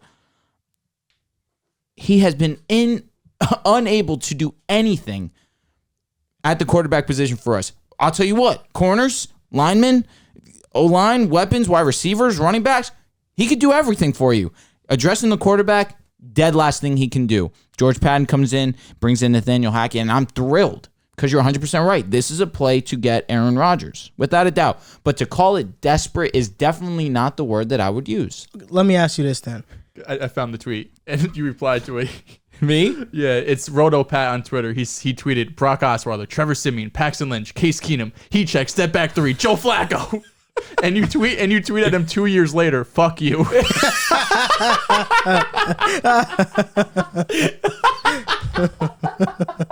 How else am I supposed to respond to that? How else am I supposed to respond It's really to one that? of the best. I'm retweeting it right now. Oh my God. How else am I supposed to respond to that? He absolutely violated us. Bro, oh my God. It's like we have made terrible decisions at the quarterback position. And That's desperate, though. That's it's literally not- desperate. But that's not desperate. You're bringing in the thing. Okay, let me ask you this then. The Broncos hire Nathaniel Hackett as a head coach. If it's already a certainty that, okay, you're going to get Hackett, Rodgers is not coming. Are you thrilled about the hire? Yes. I wanted an offensive mind. That's a lie. No, you want I offense. wanted an Eric offensive Bieniemy? mind. I would have loved Over Eric the other Bieniemy. guys? But Eric come on. Bieniemy is probably not going to get a head coaching job. Yeah, which is ridiculous. I but agree. I agree Nathaniel wholeheartedly. Hackett got the job because of his connections with Aaron Rodgers. I don't think he is not more deserving than guys like Jim Caldwell, think about- Eric Bieniemy, these other dudes. Listen, I'll say this. Aaron Rodgers is clearly the quarterback, which means don't your think- offense is going to go. I don't even- Did they not run a great system over in Green Bay? They did. With one wide receiver and a running back who, well, the way that they were able to incorporate both. But it's interesting because Melvin Gordon tweeted out, man, I want to be back with the Broncos so me and Javonte could actually run things. Wouldn't it be relatively similar to Aaron Jones and A.J. Dillon? I don't think Hackett was the most qualified person for the job. Outside of Bieniemy, who? Hell, Pep Hamilton, I would have preferred over him. Daboll was my number one. I thought he was the best candidate this. We probably didn't have a Carousel. chance at Daboll. I would rather bring in Nathaniel Hackett, who one has shown a history of success with a below average quarterback, Okay. and two gives us a possibility of who we were already in conversations with in trade talks this past offseason to now put us in a position to bring in a hungry Aaron Rodgers. I only think it's a great move if you bring in Rodgers. If Rodgers does not come to Green Bay, Well, then I get it, because who would our quarterback be? Yeah. I Drew get it. Lock But again? my prediction is that if Rodgers doesn't come to Green Bay, Hackett is going to be out of a head coaching job 3 years max. That's the story of the NFL, though. If you don't have a quarterback, you're probably not going to last long as a head coach. You could go through every list of everyone who's got fired. How many of them have an elite quarterback? It was like Mike McCarthy. Other than I that, get it. And I Rodgers get it. also said he never wanted to see Hackett go. Yeah. Oh, yeah, Unless, no. unless Yeah. he was coming with, yeah. when as well. He did say that. So maybe, And I know this guy is crossing his fingers. Man, look, I don't. What? You act like I'm no, when it comes to the Broncos, you're something else. Look, you're something else. No hate for the Broncos at whatsoever. I have a hard time believing it. You act like I want them to not be good. I do. Just so I believe it. happy. I believe it. Look, I want you to be happy. I do. Man. I believe so you. If Rodgers goes, I'll be thrilled for you. I might cry. I'm just being honest about my assessment. It's not far-fetched to say the Broncos have been a desperate franchise for the past 5 to 6 seasons. To get a quarterback, yes. Yes, to get the most Can you not important say position desperate in franchise? football. Please don't say desperate franchise. You guys are desperate. Why? Because you haven't won a championship in almost 40 years. Why are we desperate? Yeah, exactly. Facts. Why are we desperate? Because you haven't won. What's the main reason for that? Why are we desperate? I don't know. You tell me. We never have had a franchise quarterback. Okay, there's been bad quarterbacks that have won. Is Trent Dilfer a franchise guy? The reason the Jets are desperate... Is Jimmy Garoppolo a franchise guy? The reason the Jets are desperate is because we're always getting a new quarterback, and they always tend to fail again and again. That's why we're a desperate team. The Broncos... Yes, you have been a desperate team because you don't have a quarterback. It's the wrong That's word. what it is. Again, you don't have a quarterback. The Lions are desperate. Yes, the Jaguars are desperate.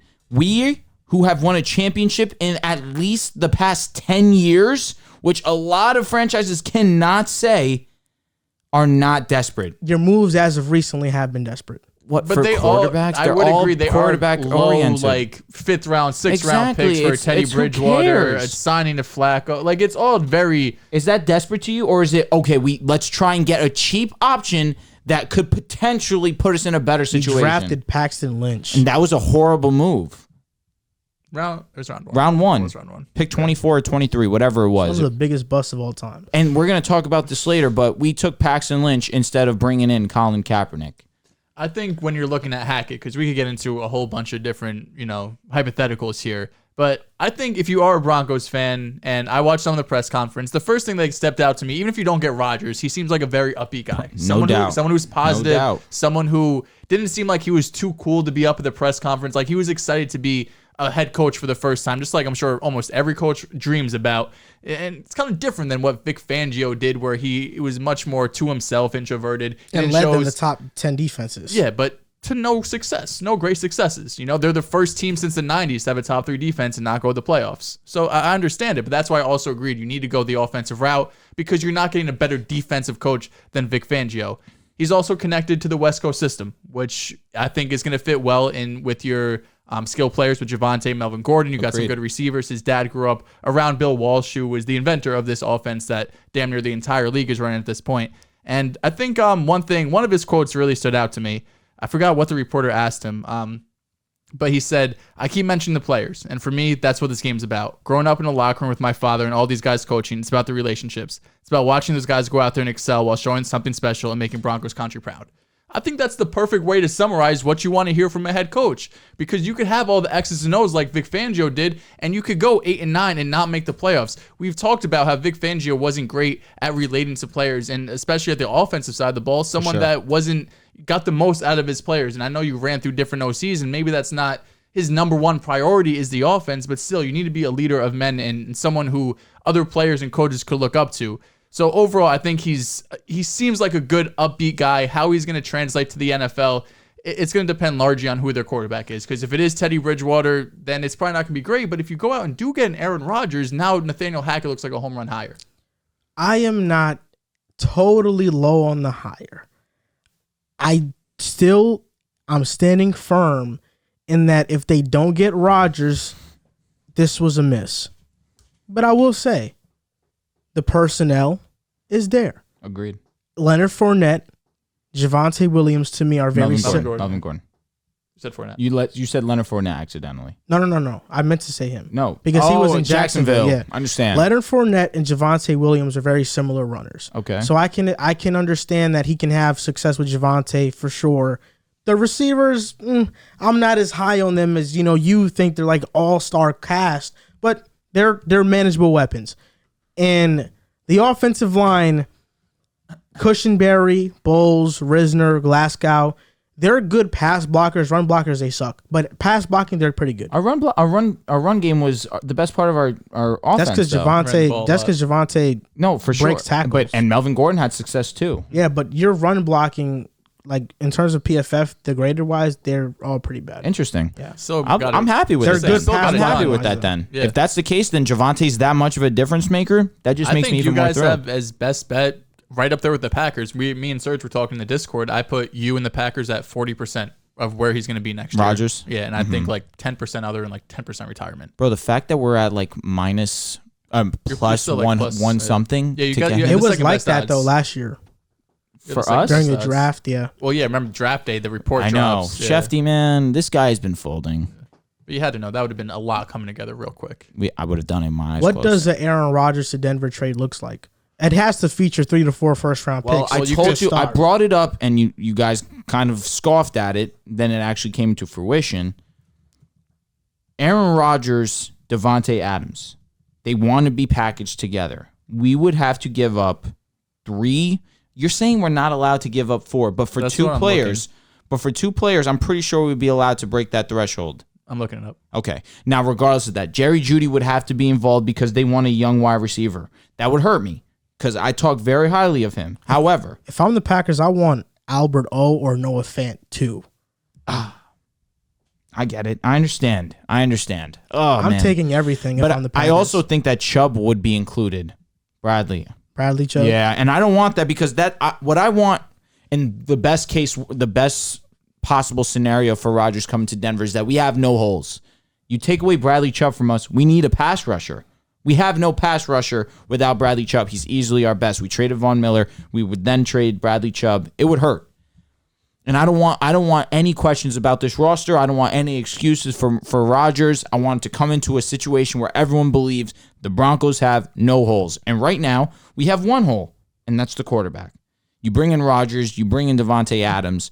So, again, you'd probably have to give up 3 to 4, if I'm allowed, first-round picks. We probably have to give up 2 second-rounders as well, and Jerry Jeudy and probably another player. But for me personally... I can't find a straight answer, but I don't ever remember someone being traded for more than 2 firsts. But for Tay and him. Yeah, I know. I think the Broncos this past season had less holes than what they're about to have. I mean...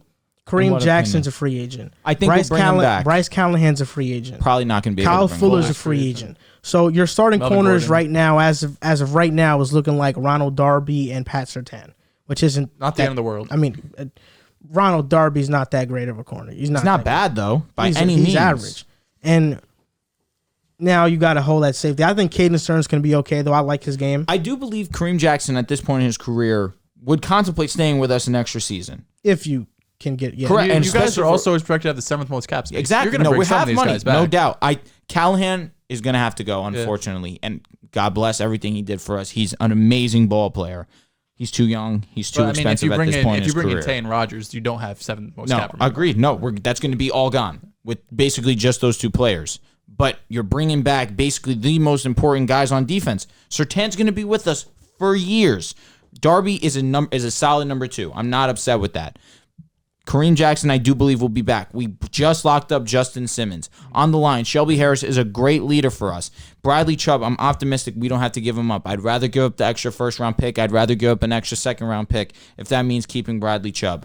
Going to have to trade Jeudy, unfortunately. But other than that, the really only hole, I guess, in the grand scheme of things would be a linebacker. But Alexander Johnson's a solid ball player. You'll give up a linebacker and a couple corners for Rodgers and Tay. Oh, my God. My eyes closed. Exactly. I guess the Broncos hiring Hackett wasn't the only, move you can question. The Bears hired Matt Eberflus, and he's a defensive-minded head coach. This has brought out a lot of debate of whether or not he was the right hire for Justin Fields' development. Justin Fields didn't have the best season last year. He ranked dead last amongst all starting quarterbacks in QBR, and now he's having a defensive-minded head coach come into the fold of things. Who knows what this does for him? Luke Getsy is their OC who's coming from Green Bay. So what do you think? I mean, what do you think about this move? Do you think this was the right move for the Bears for Justin Fields? For Justin Fields, probably not. I'm assuming you'd want to bring in an offensive mind to really work with him. But in terms of the hire itself, this defensive-minded head coach, he wouldn't have been my first choice personally. He had a great success with the Colts, no doubt about it. Brian Flores is sitting right here, and we understand what's going on in the NFL now. We're going to talk about it later. Brian Flores, to me, if you want to bring in a defensive-minded head coach, this was the obvious decision. Brian Flores last season ranked 6th in points. This season, the defense was up and down, but towards the end of the season, it really showed great strides from week 1 to week 18. It was at a different place, but you could say that was schedule-based, but Brian Flores had shown already in his career that he can make a difference on the defense. Year 1, they were not supposed to do what they were supposed to do. They were supposed to be the worst team in the NFL and somehow still managed to bring them 5 wins. With the personnel that the Bears have, you could have brought Brian Flores in. He immediately elevates them again. So if that's the case, if you wanted to go defensive, I would have looked at Brian Flores, no doubt. But in terms of benefiting Justin Fields, I guess what options are there right now available? Eric Bieniemy, like we mentioned earlier. Caldwell for sure. Pep Hamilton would have been one, but I feel like as if to bring him from a quarterback coach to a head coaching job at this point in his career would have been a little bit too drastic. I still think you could bring him in as an offensive coordinator, which would be absolutely best case scenario where you have this guy who's been great, historically known for developing young quarterbacks. That would be interesting. But in terms of head, Pep is actually the front runner to for be OC in New York with the Giants. Really? Yeah. And that's super intriguing to me because I'm already extremely high on DJ. They're building a really good staff. I love to hear that. Now, there we go. Who's going to step into this offensive coordinator slot? It's Luke Getsy. Yeah, they know. Oh, it's official, Dory? From the Wow, Packers. okay. He was a quarterback's coach in Green Bay. And that's great, too, because I remember they were talking about him potentially being a head coach candidate as well for someone the Broncos were looking at. And that's interesting, especially given the fact that he's worked with Rodgers. But Jordan Love, in his appearance this season, did not look fantastic by any means. So I do have a little bit of concerns about that. You don't have to worry about Rodgers, but you have to worry about this young developing guy in Jordan Love who you used a first-round draft pick on. So that does worry me a little bit. That's interesting. Yeah, I don't love it whatsoever. I mean, I would have really liked for them to bring in someone that really would focus and hone in on Justin Fields and his strengths. And right now, I don't feel like they did that. Yeah, I think Eberflus he's a great defensive mind, right? And that's kind of how the NFL and people perceive the Bears, back in the 80s, the tough Bears with, all their guys that they had. So going from Nagy, who's an offensive guy, to a defensive guy doesn't shock me. We see that a ton between NFL teams. Just you're going to go from one opposite to the other, where it's offense, defense, personality. We see it with the Broncos with Fangio and Hackett now. He's a great DC, right? The Colts were the only team the past 2 seasons to rank top 10 scoring, rushing yards, and takeaways. We know he's a great coach, but that's not going to what makes or break him, right? Just like it is with Nathaniel Hackett. How's the quarterback going to play? Different because they have a quarterback in Justin Fields while you guys are still trying to figure that out. Yeah. Nagy and Pace were the tandem that traded up multiple picks to get Justin Fields 11 overall. So I was a bit worried going into this how invested are they in Justin Fields? Because they're not tied to him specifically. They don't have a first this year because of him, so they're going to do everything they can so he could win. But it is different when you're able to go and select your guy. They did ask Eberflus, and I don't think Getsy was at the press conference, but they asked him about, what do you think about Justin Fields, this and that. And it was mostly just, regular speak, like, oh, we're excited. And same thing. They asked Justin Fields, who was actually the only player to interview at the press conference. They brought him in, which was a really good sign, I thought. They're making it obvious, like, he's our franchise guy. There's no questions here. And he brought up an interesting point because one of the reporters asked him, what are your thoughts on getting a defensive-minded head coach? And I kind of had the same thought as you guys. Like, I'd want an offensive guy, but he made an interesting point and said, I kind of like it because the defensive or the head coach has huge responsibility. He has to overlook the entire team, offense and defense. And now that I have a defensive head coach, now I could just talk to the OC and he's just worrying about the offense, about what we're doing. And he doesn't have, all that responsibility that a head coach might not have. And that's something I really haven't heard in the past. And I know I saw it in the comments, it was funny. They're like, oh, well, what if Getsy's so good and someone takes him and he's a head coach in 3 years? And I'm like, bro, if he's a head coach in 3 years, that means Justin Fields broke out. He's a top 10 quarterback. Yep. It's the same thing with the Jets. And when we hired Mike LaFleur, they're like, oh, well, what if he's a head coach in 3 years? I'm like, well, then that means Zach Wilson is borderline elite. So I don't care if he's a head coach because if you're able to go from coordinator to head coach, it means you had great success. So On Eberflus, I think he's going to be great defensive side of the ball. Now, getting to Getsy, who's really the more intriguing piece here because he's going to be the one who's developing Justin Fields. He's a former quarterback, led Akron to their only MAC championship in 2005, so he has some playing experience. He's also known for being like another coach on the field during his playing time. So he was like a really smart guy. He was also responsible for third down with the Packers and really helped bring RPOs to their offense as well, which I think is something that the Bears should be doing a lot more of with Justin Fields, as well as read options, getting his legs involved too. He hasn't called any plays before in the past. He is part of the game plans, obviously, but we know LaFleur is the main guy there.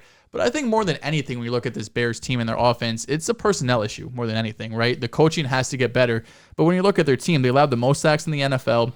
Darnell Mooney's a really good receiver. I don't know if he's an alpha number one, no doubt about it, receiver. And they have no depth behind him unless you're talking about Marquise Goodwin or Demir Bird. Like, those are their wide receiver twos and threes. Agents. And Jakeem Grant also. And Allen Robinson. So there's really no wide receivers. I don't even know who their next wide receiver would be outside of Darnell Mooney. They have a couple good pieces with Cole Kmet and David Montgomery. So I expect them to run a pretty run-heavy offense and play action based off of that. They also don't have a first-round pick this year because of Justin Fields, so it's going to be a bit difficult to bring in talent on the offensive side of the ball unless you're going to go for those second or third tier of free agents potentially in wide receivers. And I don't really see many people going to play in Chicago unless you're getting huge money from them. So I don't expect them to be in the market for Chris Godwin or Mike Williams. Like I said, I think A-Rob walks. So you don't think guys would be interested in playing with Fields? I don't think they're going out of their way to do it in Chicago. Fair. He hasn't proven himself yet. Yeah, but if the money's there, if you're going to give them the bag, then sure. Yeah, fair. But I think more than anything, they need to revamp this offense, the offensive line, the wide receivers. Hopefully Cole Kmet, usually year 3 is the year tight ends break out, so maybe he could have a good season. But I think they need to just revamp this offense, and then from there we could really see what the coaching staff can do. I think Matt Eberflus is a good coach. I really do. And I think he's a culture setter. My worry is not about if he can coach or if he can assemble a staff. That's not my worry. My worry is that Ryan Poles, the GM, had the final say in who he was going to hire as coach. And the Bears were not all in on who the coach was going to be because they hired a search committee led by Bill Polian to hire a coach and GM. There's rumors out there that say that the Bears didn't want Matt as head coach. That ownership and the search committee had different options in mind for the coach. In my opinion, it was Jim Caldwell. That would have been my pick for the coach. That's just, I think he would, offensive minded, would have been great with Fields. But I guess if they want to get back to the roots defensively, they can do it because they have the pieces to do it. Roquan Smith is one of the better linebackers in football. He can play a similar role just as a Mike as like Darius Leonard. You know, we know Darius Leonard's a weak side linebacker, but Roquan Smith can have a breakout year with Matt. He's legit for sure. You got Jalen Johnson. Thomas Graham in his limited snaps showed a lot of impressive plays and coverage. And they have Robert Quinn still, Khalil Mack. So they have some talent. Artie Burns wasn't too bad for them last year. And also Travis Gibson, who's a 24-year-old pass rusher, who's pretty darn good too. So they have talent on this defense. But when we think about the Bears, we never think about defense being their problem. It's about offense, and it's been that way for a while. You talked about what Justin Fields said about the benefits of having a defensive-minded head coach. I think those are spot on, and that was a great answer. But the Bears' success is ultimately, it comes down to how good Fields can be. I was not high on Justin Fields before the draft.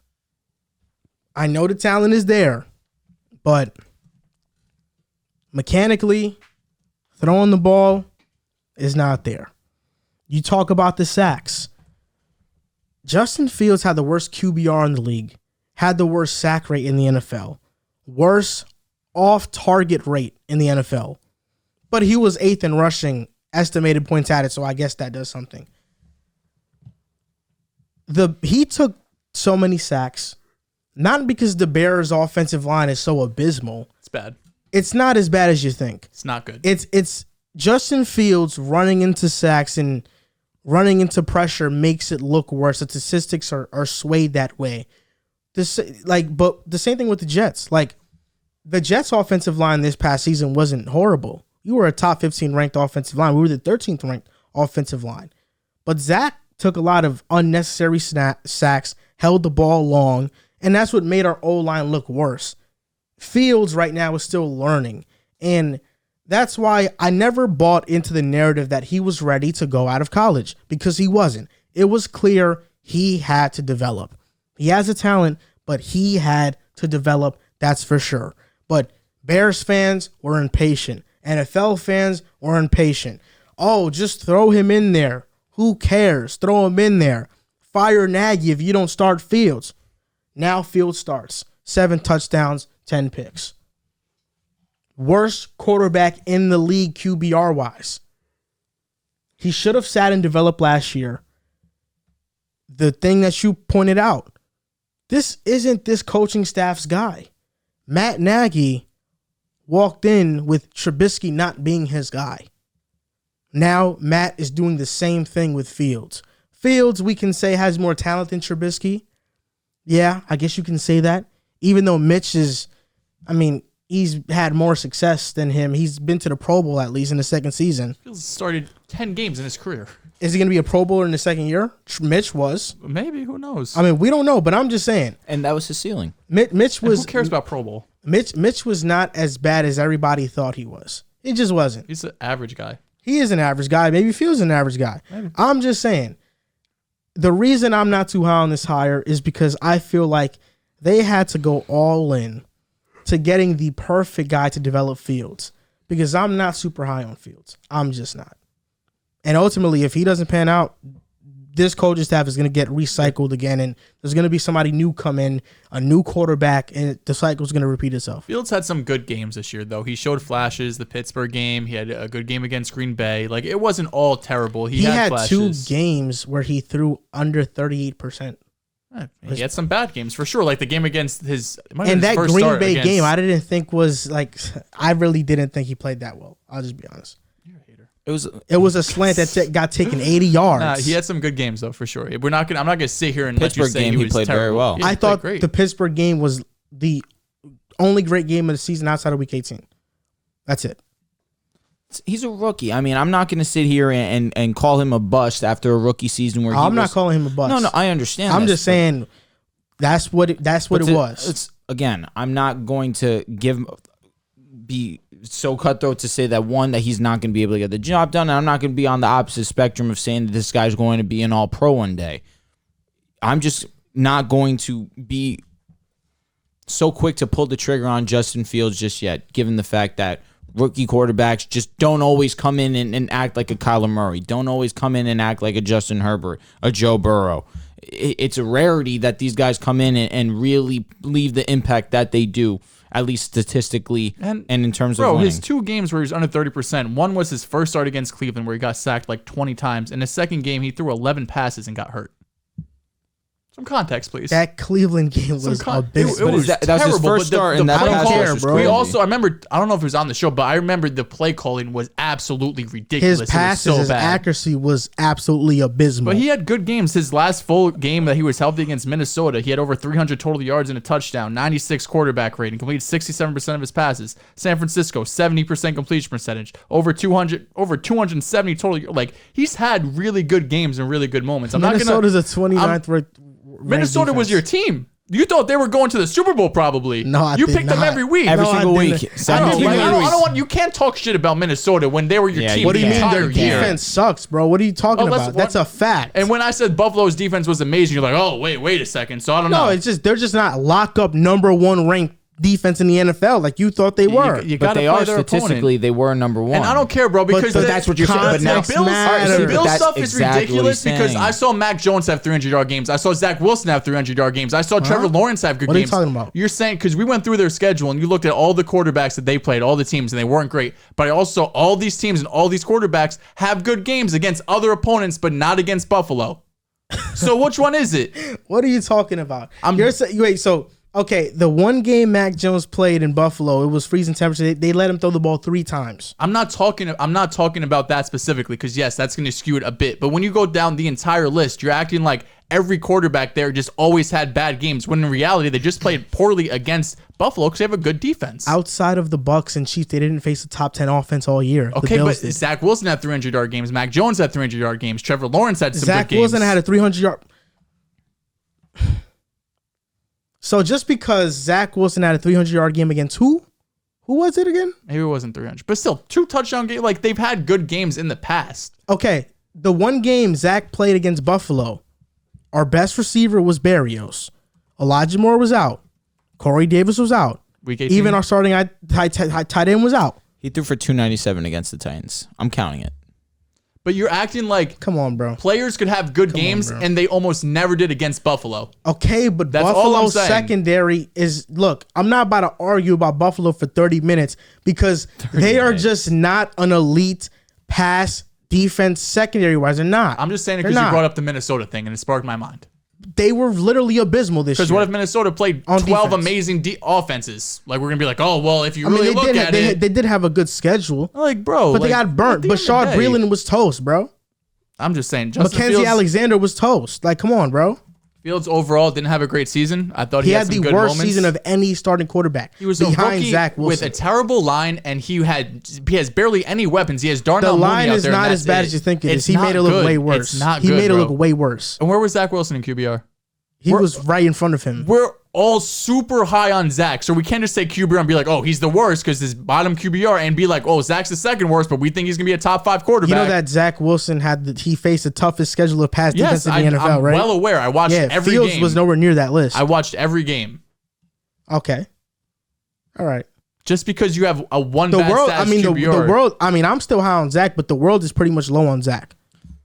All of us here are pretty high on Zach, so. But the world is pretty much low on Zach. Like, I think PFF even thinks he's going to be garbage and all, like, outside of Jets fans, bro, people think Zach is not going to be good. We can't look at the one stat and be like, well, our guy who we think is going to be the best is just barely ahead of him. It's not just the one stat, bro. It's accuracy. It's QBR. Like, Zach and Fields both had great moments and terrible moments. People think that quarterbacks taking sack is always on the offensive line when it's not. Bro. I understand it's not. But when you're number 1 in sacks allowed to Fields, to Dalton, to Foles, it wasn't just Fields. When you allowed the most sacks, I can't just be like, it was probably mostly Fields' fault. No, you give up 58 sacks, bro. That's not something you just do and be like, I guess we'll try again next year. So you think Justin's the guy? I think Justin should be the guy in Chicago. What's your other option? No. I'm just saying, like, you think he's going to be a great quarterback. I'm not there yet. Okay. I need to see. So you just rambled on this much to tell me you don't have a definitive opinion on it. Because you think he's going to be. You put him in the mud. You're putting him in the mud. He's defending him. You were oh my God. At least if you ask me if I think Zach's going to be nice, I'm going to say yes. Because I understand Justin has some stuff to work on. I think his number one thing, you touched on it, is his delivery is slow. Okay, but he had good moments. This entire segment, what did I say? He has a lot to work on. Not once did I call him a bust. Did I, Drew? Bro, I don't know. Bro, talking about the QBR. He's the worst QBR in the NFL. He was the worst quarterback in the NFL this year. He had What am I supposed to say? He brought up the 30% completion percentage. One was his first start against the Cleveland Browns defense, who allowed 10 sacks. You were pooping on him. You were pooping on him. Bro, that's what I took away too. I thought you were trash talking. 11 pass attempts and got injured. Where's the context? Joel, that's what I took away from it as well. And that's why I had to start defending him, because you brought up that stat. I was like, I don't remember these games. I'm like, he got killed. Cleveland, bro, he was so inaccurate. He would look terrible. I understand that. Sacked it's his first start of the year. It's week 3, his rookie year. So he had preseason. He had 3 weeks to sit and learn. He didn't look good in preseason either. What the hell? What are we talking about here, bro? At least Zach looked good. At least Zach looked perfect in preseason. I want some context. We at least saw that. I want some context. Okay, where are you at with Justin Fields? And tell me that context. I want to know. I think he's going to be a good quarterback. I think so too, personally. Okay. Give me like a number ranking. I mean, well, it's hard because it's so much is dependent on the organization, how much they believe in him. If they're all in and they go out and make moves, then sure. So 1 to 10, how confident are you that he could be a solid franchise guy? I'm at like a 7. I was going to say around the same. Because it's a bad number. Because when I look at where are you at? 4?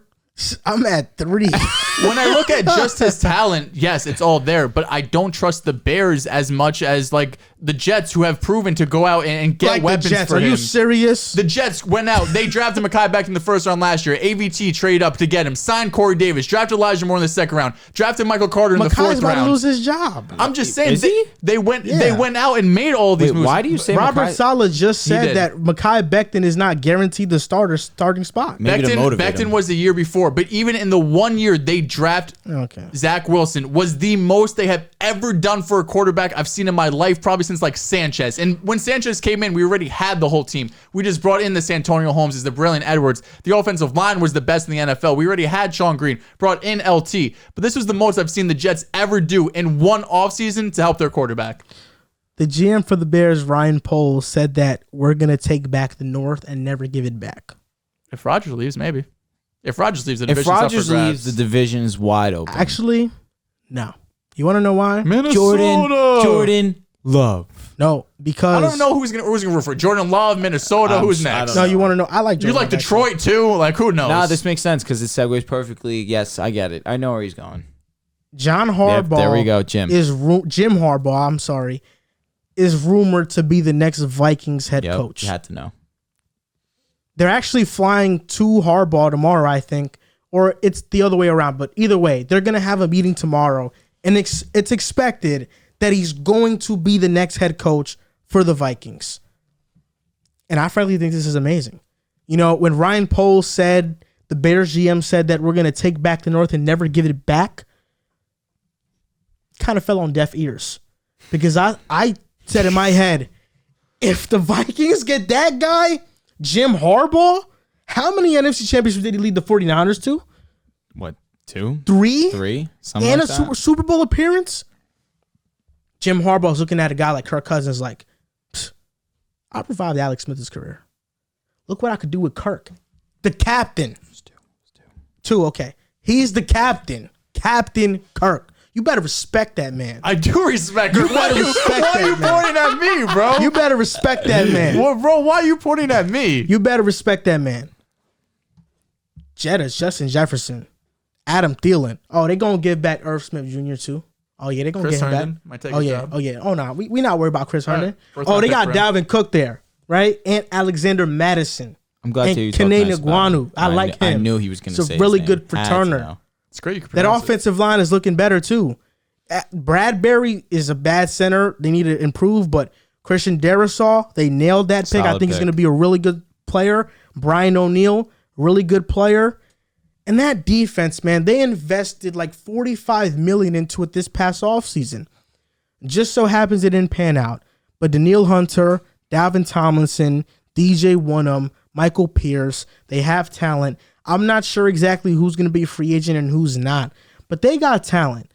They work on that secondary, they'll be fine.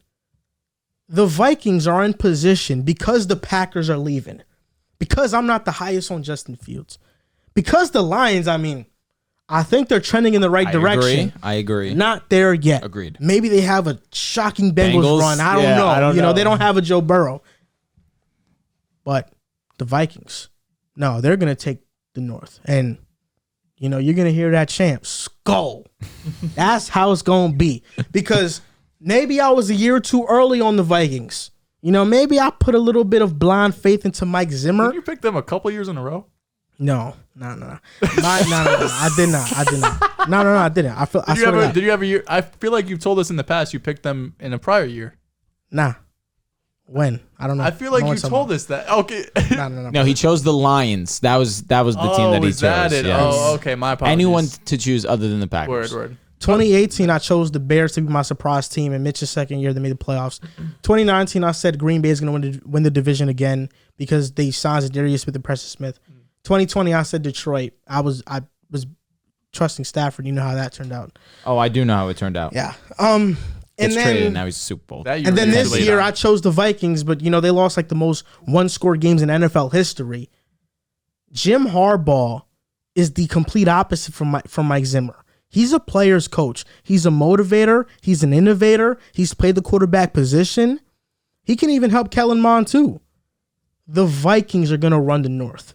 And they're going to be there with their skull flag and put it down in territory. Because that's what being a Viking is all about. It's about taking and never giving back. And that's what they're going to do with the NFC North. If they get Jim Harbaugh. I'm going to be a little selfish here. I don't want him to leave Michigan. I really don't. As a Wolverine stan, I don't want to see Jim Harbaugh go. He's come in and immediately changed our organization and everything that's going on with our program. And I also saw your DC, who everyone was really high on, went to Baltimore too. Really? Yeah. That's interesting. That's very interesting. Harbaugh definitely gave him a great letter of recommendation to his brother. That being said, Harbaugh's NFL career has been stellar up until this point. Career 49, 22-1, has a Coach of the Year, 2 NFC Championship appearances, has a Super Bowl appearance, came down to the very last play of the game where Michael Crabtree, you could debate, was... Yeah, I know. That was different. That was 2 different years. That was the one against the Seahawks where... where he swatted that. That was in the NFC Championship. And then they went to the Super Bowl the year before that, where Crabtree and I don't know who the corner was for the Ravens, but they were definitely having a hand battle at the line of scrimmage. But that 5-yard rule, especially in the red zone, that play just kills pass interference calls. And there's no way that a ref could have called that, especially with that big of a moment on the line. And it was a great game. He came back from what I forget. At one point, it was like 21-0. I don't want to. It was the lights went out. Yeah, exactly. Yeah. In the Dome in New Orleans. It was a crazy, crazy game. I think Beyonce was actually doing the halftime show. She turned the lights out, apparently. That was the whole big thing. Hard to forget that. Of course. Come on, it's Bay. That being said, you bring him to Minnesota, things get interesting. That offense has a lot of firepower. It's a matter of bringing a coach that's going to be a culture changer, and that's exactly what Jim Harbaugh is. Minnesota needs that, especially after Zimmer put a sour taste in their mouth, a coach that's not one that can relate to the players, one that really puts their players first, and that's what Jim Harbaugh. That's what Jim Harbaugh is. He's a guy that cares about his players, that cares about putting the team first over personal agenda, and ultimately it results in success. Yeah, I think this is one of the best landing spots he could land. You know, I know last year there was some rumors going around about potentially Jacksonville #1 pick, and even the Jets the #2 pick, but I don't think he's really, in that time of his life where he wants to go and completely overhaul and rebuild the team, right? Minnesota has the pieces there, and the Vikings have emphasized over this, this coaching search, they want someone with leadership and a really good communicator, because Mike Zimmer, like you mentioned, that's not his best trait, right? There was a rookie, one of the offensive rookies, like in training camp, he was talking to players. He's like, he doesn't even come over and talk to us. And then one of the veterans was like, nah, he really doesn't, and Harbaugh is not like that. He's going to go relate to his players. There are, things that are said about him that he could wear you out, and he's not someone who's going to be there for the long term, who his message gets stale at times. But I think for a team that's ready to make a push now and has pieces, this is the perfect hire. And if you look at that 2011 San Francisco team, they had a bunch of talent too, right? Just very similar to how the Vikings do now. In San Francisco, 2010, they were 6-10. He came in, they go 13-3, go to the NFC Championship game, and he took over that team that already had Frank Gore, Crabtree, Vernon Davis, Joe Staley, Mike Iupati. Like, they had pieces, offensive line, weapons, and similar to similar to Kirk Cousins, Alex Smith was there, who everyone was kind of torn on, right? We all think Kirk Cousins is an upper top 12 to 15 quarterback, but none of us thinks he's elite or at that level yet. And same thing with Alex Smith, who up until that point, a little bit different. He was more labeled as a bust. And once Harbaugh got there, he turned into, a much better quarterback, went to KC and have a really good career. And then the defensive side of the ball too, with Patrick Willis and Navarro Bowman, that might have been his rookie year, Alden Smith, Deshaun Goldson, Carlos Rogers. They had weapons everywhere. And I see the same thing with Minnesota. You mentioned offensively all their weapons. Defensively, they have pieces with Darnell Hunter, Anthony Barr, Eric Hendricks. So they have all the weapons there, and they have the pieces to go and make a push. But I do think this is the one area where, different from the Bears or the Giants, where they need just a talent overhaul, this is a team that needs a coaching overhaul, because we know the talent's there. They still have picks. They still have, I'm not sure what their cap's looking like this year, but they still have all their draft picks, and they're going to be able to bring in a couple pieces too, because I'm sure there's going to want to be players that want to go and play for him.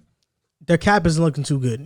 Kirk is still getting paid a lot of money. Yeah, I think it's like a $40 million cap hit next year. Yeah, so the cap isn't looking too good. But I think the Vikings right now, they just totally shifted their culture. They hired a new GM, Kwesi Adolfo-Mensah, who his resume speaks for itself. He's a very smart guy coming over from Cleveland. And they have a connection too, Harbaugh and him. Working with Andrew Berry, and he did a lot of good things for Cleveland. Now going to Minnesota, taking that experience for your first head coaching hire to be John Harbaugh, a home run. That's a home run. And the Vikings historically are a franchise that they let their GMs and their coaches go through ups and downs. Mike Zimmer spent 8 years in Minnesota.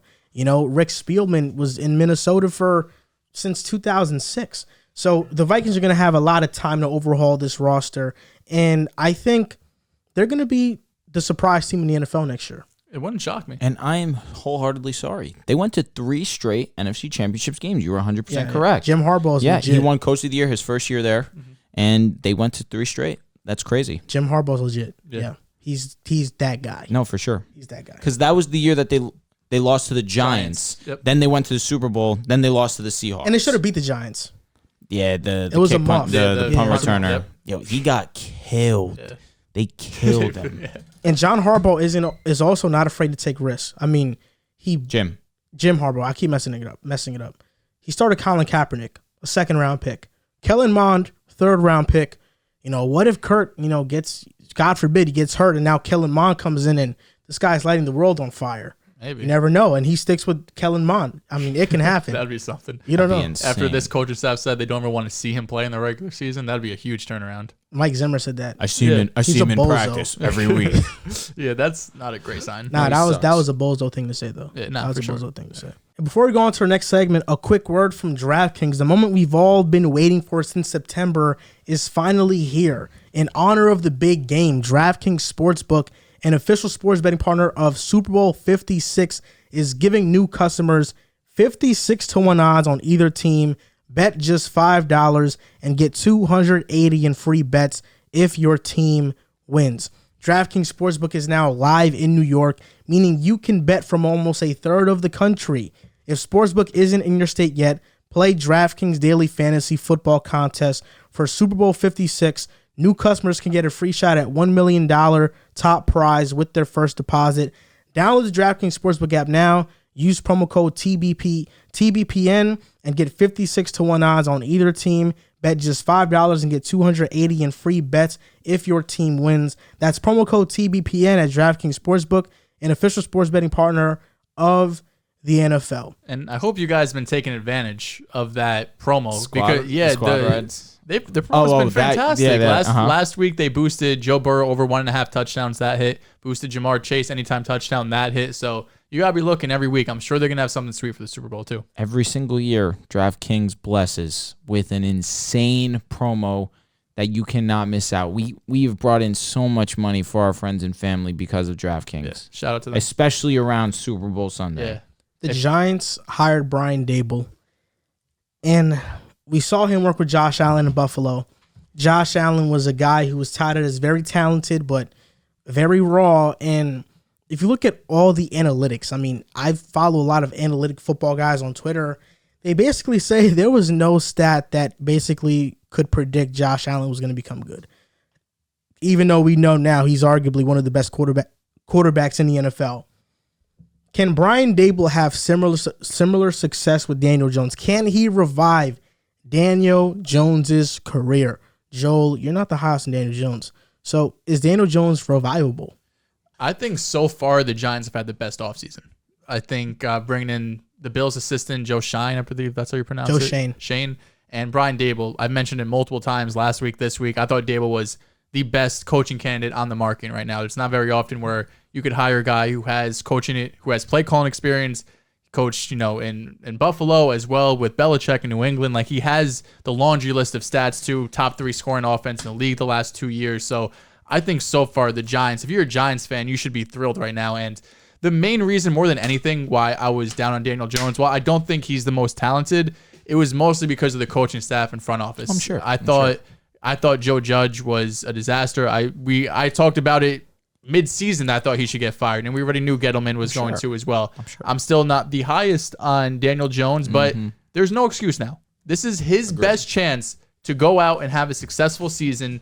But first to talk about on Daboll's side, the number one thing and the most important thing is he's going to be able to build a relationship with Daniel Jones, which is, I don't know, past coaches, they brought in, first they had a OC, and then they brought in Joe Judge, who they thought was going to be the CEO type of the whole team. Neither of those worked out. I think Daboll, so far, is in their 3 coaches that Daniel Jones has had, is the most offensively friendly, competent guy Mm-hmm. that they're going to be able to have. So number one, he's going to be able to build a relationship, and already showed the entire league and the Giants he was able to turn Josh Allen from nothing into one of the best quarterbacks in the league.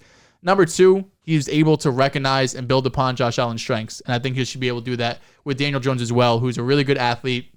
He does have some strengths. He has a nice arm. He's not incredibly accurate, but he's accurate enough. So I do think he'll be able to build on his strengths. And number three, I already talked about it. The stats back it up. It's not something that we're just looking at, and the stats are there. One of the best passing offenses, one of the best scoring offenses. Josh Allen turned into a superstar quarterback. And when Daboll was asked about Daniel Jones, he said just about what I've been talking about. We're going to find out what he does well. We're going to try to implement a system that suits him, and then it's our job to bring in the pieces to help him be the best version of himself. Music to my ears. And he said Daniel Jones actually called him and introduced himself, and Daboll told him, tell me over the last 3 years what you've liked, what you liked at Duke, and we'll put that into the offense. And that's what you should be doing. Offense in the NFL isn't incredibly complicated. See what your guys are good at and do that. If they're not good at it, don't put it in the playbook, right? So the Giants' offensive line still needs some work. I do think they have their franchise left tackle in Andrew Thomas. The rest could use some pieces there. Saquon, not the highest on him, but at worst, he's an above average running back, right? It's not worst. It's not like he has some scrub back there. It's not like Devontae Booker is starting. No disrespect to you, Devontae Booker, if you're listening. You're not the best running back in the NFL. He has a competent running back. The pieces they have, we talk about having a starting five, they kind of have that. Kenny G being the big body. You have Sterling Shepard, who is fast, but he's more of a yak guy. And Daniel Jones loves him. And you have Shepard, who ran in the 4.3s. And Kadarius Toney, too, is a great yak guy. Has to be able to stay healthy. Evan Ingram's a free agent, so we'll see what they do with tight end. But their biggest or their number one priority, other than Daniel Jones, is you got to stay healthy this year. Same thing happened with the Jets, where you had all these weapons, all these pieces you brought in free agency in the draft, and everyone got injured. So I think this is the best chance. I think if you're a Giants fan, this is A++ start to the offseason. Getting rid of Judge, getting rid of Gettleman. You're bringing an offensive mind, which should have been number one on your list. And Daniel Jones, it's now or never. It's year 4 for him. He has the pieces around him. He has the coaching staff now. So now let's see if he can do it. The way I supported Tua Tagovailoa this season, I hope you guys are prepared to have a part 2 with me supporting Daniel Jones. It's just some odd quarterbacks to really get behind. It's just like quarterbacks that suck. And if Daniel Jones sucks this upcoming season, I'll be utterly shocked. And the only way it happens, in my opinion, I would be shocked. He's being put in an excellent position. And early in this season, I cannot emphasize it enough. We sat at this table together, and we mutually agreed that Daniel Jones had showed strides, great strides. That first month, yeah. Team started to fall apart, him included. That Dallas game was murderous for the Giants. You lose Galladay to a weird injury. You lose Saquon to a weird injury. You lose Daniel Jones to a concussion where he absolutely got his bell rung and he's stumbling over himself and has to be pulled from the game, out for the game. Now we're going to see Daniel Jones in a position that he has yet to be in, as you just alluded to with everything that you said. I'm just backpacking off what you've said, really. Pep Hamilton's coming in to be the OC, or at least the lead candidate, correct? Yeah, he lead candidate, yeah. Which is fantastic news to me because we're getting a guy, or we're the Giants. See, I'm already in. I'm already in. Bro, you're already a fan of the Cowboys. You're a fan of the Giants now, too. Listen, it is what it is. It's Ezekiel Elliott. That's my guy. Okay. You're bringing in Pep Hamilton, who has a history of developing young quarterbacks. And at this point in his career, this is Daniel Jones' last chance. Without a doubt, I agree. This is his last chance to prove it. Now we're going to see him in a situation where this offense is really oriented around him and his strengths. Name another quarterback in the NFL that has Josh Allen's skill set. Skill set? Not many. I mean, Herbert's probably the closest, but he doesn't have the rushing ability. Daniel Jones is a poor man's Josh Allen. Daniel Jones has the rushing ability. I'm a poor man's Michael Jordan then. No, you're not. We're both 6'6". I'm sorry, I'm King. 6'5", actually. I seen your jumper. Yeah, it's not bad. It's not bad. That was that. Yeah, that's not cap. Come on. You're a pretty good ball player. I'm sorry. Back to my original point. You got me off track a little bit. He runs the football very effectively. His deep ball last season was statistically, analytically, the best deep ball in football. Daniel Jones has the capability to throw the football with the best of them. He's shown that ability already. if Galladay's healthy, Kadarius Toney, who's shown very, very high promise this season when he was on the field. Sterling Shepard, who, when he was on the field, was electric. And maybe they could get Toney the ball because there were so many games he was healthy, bro, and he got like 2 targets. And I'm sure that this new personnel with Daboll, with Pep Hamilton, they are realizing that this guy needs to be one of our focal points in the offense, without a doubt. It's about putting pieces on this offensive line to protect Daniel Jones. When Andrew Thomas is in the lineup, when he's out of the lineup, it's night and day. Now continue to build off that. You have 2 first-round picks. In my opinion, this is what you need to do. 2 top, yes, exactly. I apologize. That's what I meant. Address the O-line. Bring in someone offensive line, whether it's center, right tackle. Do something to address it. What are your thoughts? There's Giants fans out there that believe they should use Trade both up first-round picks on O-linemen. I think that's a great idea. Why not? I understand the need of pass rush because that's what my thinking is. You go O-lineman, you go pass rush, you get best of both worlds. But if they went both O-linemen, I wouldn't bat an eye. I would say great job. You did a great job because you're trying to protect Daniel Jones. You're trying to get your offense to a different level than what it's been at.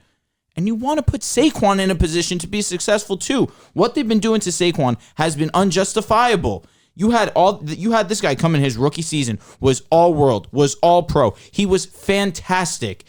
And from then on, we've just seen a shadow of what Saquon Barkley actually is. He's been injured, sure, and that hurts.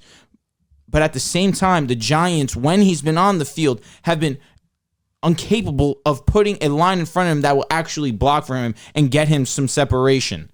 He's being met at the line of scrimmage more often than not when he's running the ball.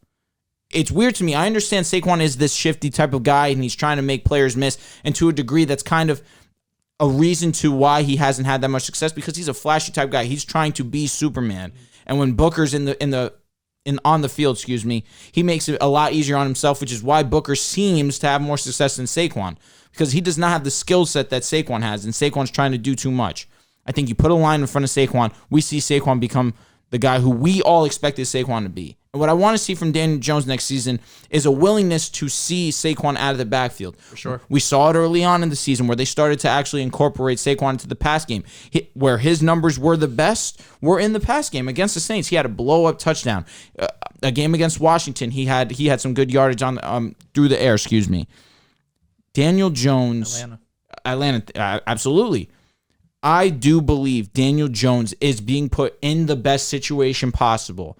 And I do believe he does have the talent to meet the expectation that I'm expecting him of this season. Which is what? I think he could be, without a doubt, he could be a top 15 quarterback this upcoming season. And he could border on that 11 to 13. You think he's better than Ryan Tannehill?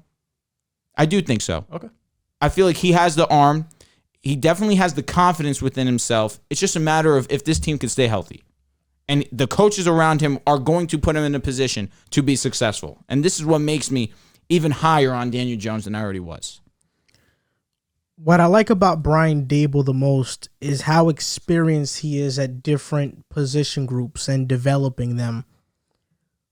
He spent 11 years with the Patriots as a wide receiver coach, tight end coach, defensive assistant, and offensive coaching assistant. And along with his resume as an OC, it speaks for itself. The Bills have literally went from the 30th to the 23rd to the 2nd to the 3rd ranked offense.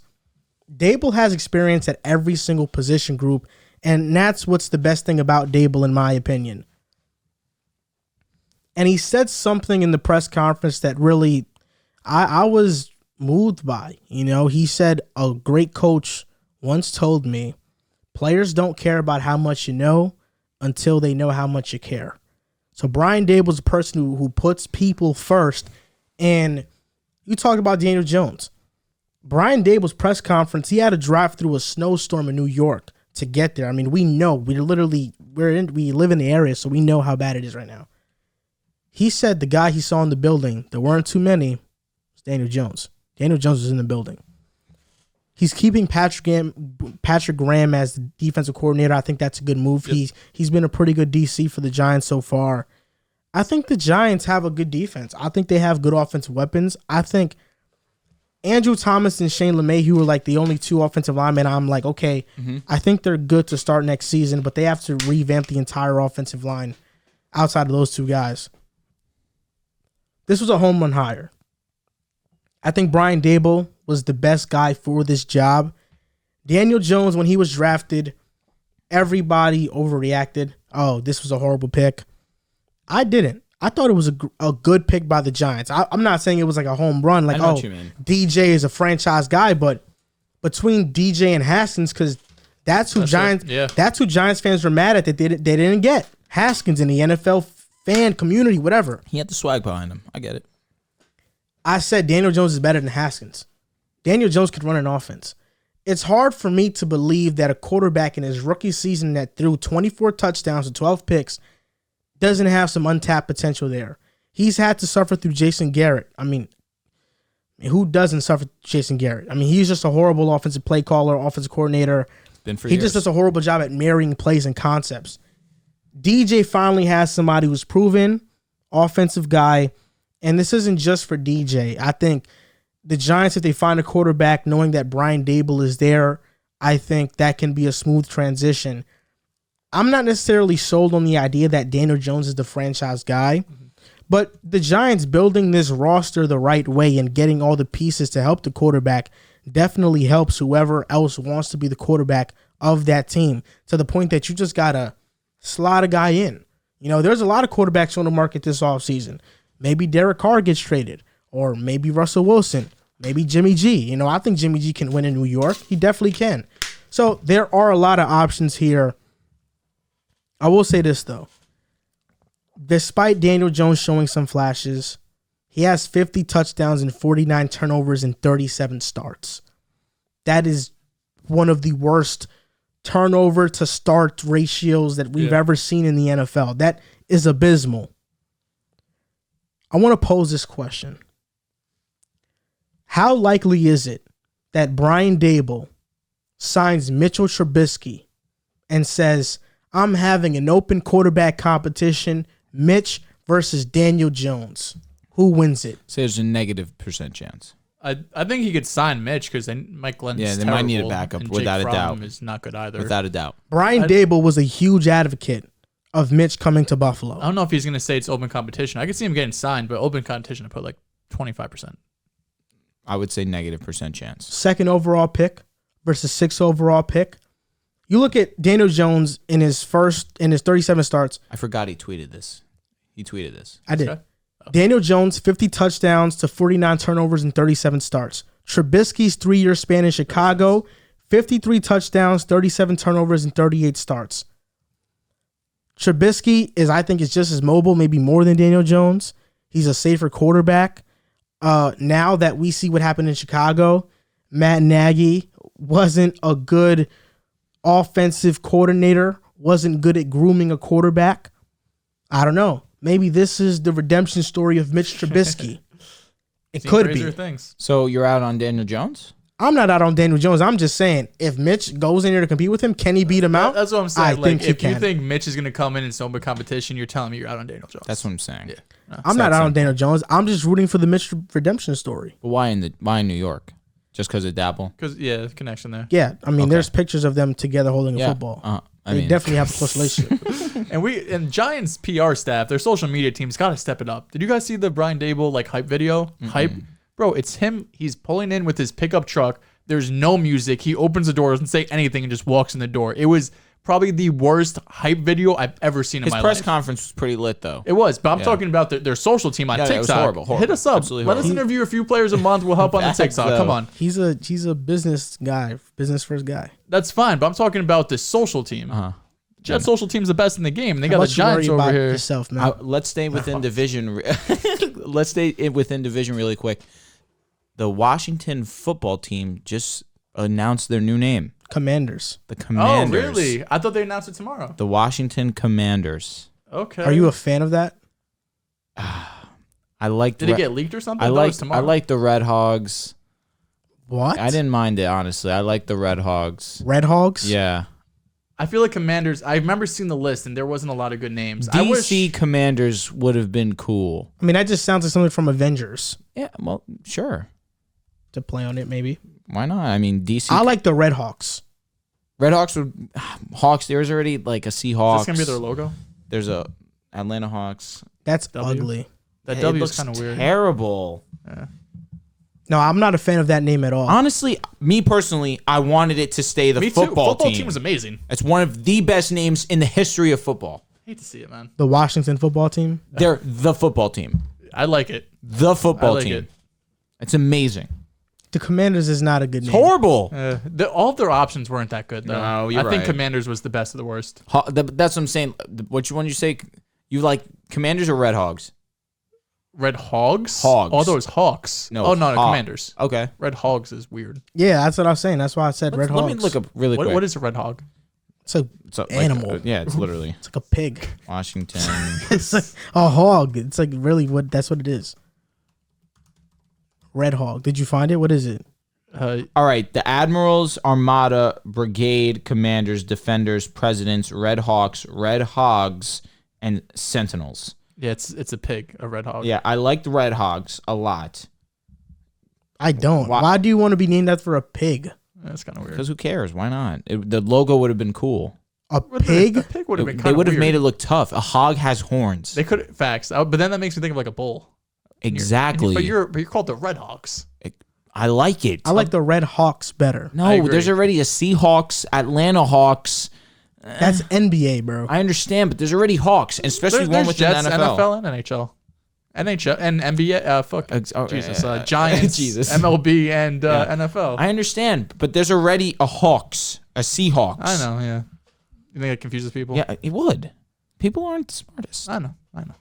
On to the next segment. This might be a little bit serious, but we just mentioned Brian Daboll going to New York, and Yep. Brian Flores sued the Giants and the Dolphins, and even mentioned the Broncos in the lawsuit.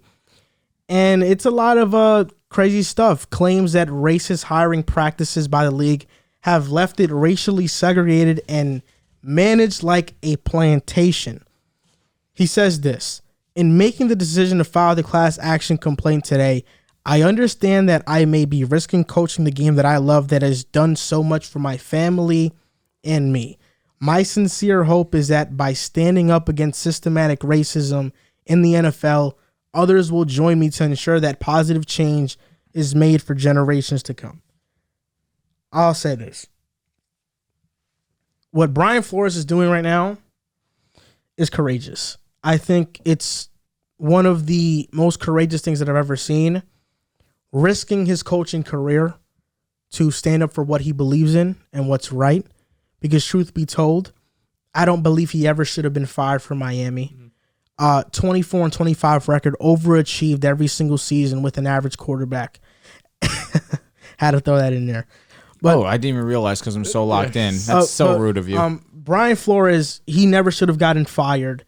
And what he accused the Dolphins of doing, Stephen Ross saying basically in 2019, I believe it was, I'll pay you $100,000 to lose. Every game. Every game. Each game, I'll give you $100,000. That, I think, is one probably illegal. Because the fact that that's openly admitting that tanking exists in the NFL. The NFL should Ross should sell the team. He, honest to God, He should be forced to sell. Should be. I mean, I'll be honest, for him probably to say that to Flores, and not only that, but to also try and set Flores up, because also in the lawsuit it says that he tried to get Flores to tamper with the quarterback by inviting him onto his yacht. And when Brian Flores got onto Stephen Ross's yacht, Stephen Ross was like, the quarterback that I want you to tamper with to come to Miami is going to be here. Brian Flores left. He didn't get involved in that. And the quarterback wasn't named? Wasn't named. And it's very smart of Flores to do that, because I feel like that was probably a setup to get Flores fired. And because Stephen Ross didn't have a yes man, now Brian Flores is made out as a scapegoat. He's fired. He couldn't forge these relationships. But the locker room in Miami, they were shattered when he was fired. I mean, say what you want about him not developing Tua or the offense being, inconsistent. He overachieved there. With the Giants, saying that he had a sham interview, basically, and The Broncos was the sham interview. also the Giants. Oh. Yeah, he went out. He went out. True, He went out to dinner with Joe Shane after Brian Daboll was already announced. Well, they were already The set inner on workings. They believe that Daboll was going to get the job. they already had picked Daboll to get the job, and they had Daboll, I dinner. keep saying Daboll. They had dinner with Flores anyway. I will say the reason I'm skeptical about that story in particular is because the Giants interviewed Leslie Frazier twice, Buffalo Bills defensive coordinator. He was a part of the Rooney Rule too. So am I necessarily going to believe that, okay, Brian Flores is like, did the Giants just interview him to fulfill the rule? Well, how is that possible if Leslie Frazier got interviewed? John Mara personally called Brian Flores and was, talking to him to potentially be their next head coach. So I'm not too sure about the Giants one, but if it is true, this is some crazy stuff. The Giants PR department came out with some statements retracting basically what happened. The Broncos PR department came out and basically said that we're not going to be challenged on our integrity of the organization. Brian Flores also mentioned a sham interview with the Broncos where, your executives came in drunk and they really didn't take it seriously. The Rooney Rule is supposed to be in place so minority head coaches get a fair shake in getting head coaching opportunities, but it's really been anything but that, and it's been used as a way to, okay, we're just going to interview this black coach just to get it out the way, and then we'll go find our real candidates. Because the fact that guys like Eric Bieniemy, Jim Caldwell are not head coaches, I think is just ridiculous because they deserve a job. In this cycle, they deserve the job. But here's where statistics come into play. There are 32 owners in the NFL. They are all white, at least the majority owners. And Brian Flores compared the slave thing to the plantation thing because all the owners are white. The NFL is made up of 70% black players. They're profiting off their labor. And basically you got these rich executives just sitting on top, having a dandy time. And I mean, these guys basically putting their lives on the line. I mean, they get CTE, and for a very long time, the NFL withheld information about CTE, so it didn't get out, and that's putting the players in harm's way. I love the game of football, but there is no doubt in my mind that football is modern day gladiators. That's what it is. Back in the old times in Rome, they had gladiators fight to the death out there. Football is basically a violent sport as well. I mean, it's very violent. And I understand it. I still love the sport, but I can understand the truth about that. There's one black head coach in the NFL. That makes up 3%. There are 4 black OCs. That makes up 12%. There are 11 black DCs, defense coordinators. That makes up 34%. There are 8 special teams coordinators. That makes up 25%. 3 quarterback coaches, 9%. And 6 NFL GMs, 19%. 6 black NFL GMs. The black population in the United States is 14%. Black coaches make up 27% of the positions Flores stated in the lawsuit. So while the percentage isn't the 70% of players, it doesn't equate to that. And I understand that what people are talking about is, well, the coaches should represent the players and, with their races and stuff like that. But, I mean, there's just so many more white people in this country than there are minorities, like 44%. 27% of these position coaches are black. There are 14% black people in the United States in the population. Out of 724 billionaires, only 7 are black. That's 0.009%. When you look at the numbers like that, it doesn't sound like it's that big of a discrepancy. Even though I do think we have ways to go, I don't think we're at the finish line yet. I do think saying that, wow, because there's no black owners, then, this is definitely racist or something like that. The reason I don't agree with that is because, I mean, to be an owner, you have to be a billionaire. Multi-billion. And there's only 7 black billionaires in the United States. That doesn't even make up 1% of billionaires. So the numbers actually look quite clear. Okay, there are no black owners because really, they're not even 1% of billionaires are black. Then we get into ownership groups, but there are owners that are women. There's the majority owner for the Bills. She's an Asian woman. There are 7 women that are owners. Shad Khan with the Jaguars is an owner. He's Indian. He's not white. So, I mean, there are minorities that represent this group. So I don't think just because there's no black people that are owners, it's all totally racist. I do think that we have ways to go in terms of getting coaches fair shakes, minority coaches fair shakes in getting a job. And even though the stats say there's only one black head coach, Mike Tomlin, we have Robert Saleh, Lebanon descent. He's not white. He's a coach. He's a minority coach. You also have Ron Rivera. He's Mexican. He's a minority coach. There are 3 minority coaches in the NFL. There needs to be more, and I think there are more deserving candidates, but let's not act like it's just a black and white thing. Like it's not. There's a lot of gray area in this, and there's a lot of statistics that kind of back up the numbers of why the NFL is shaped this way. And I think we have to, definitely there's room for change, but we also can't just walk into this blind and feel like everything is problematic. That's how I feel. This is very, very hard for me because my team's involved, and I love the Broncos. You guys watch our Zooms. See, my room is Broncoed out. Got Broncos sheets. My walls are orange. Have Bronco memorabilia.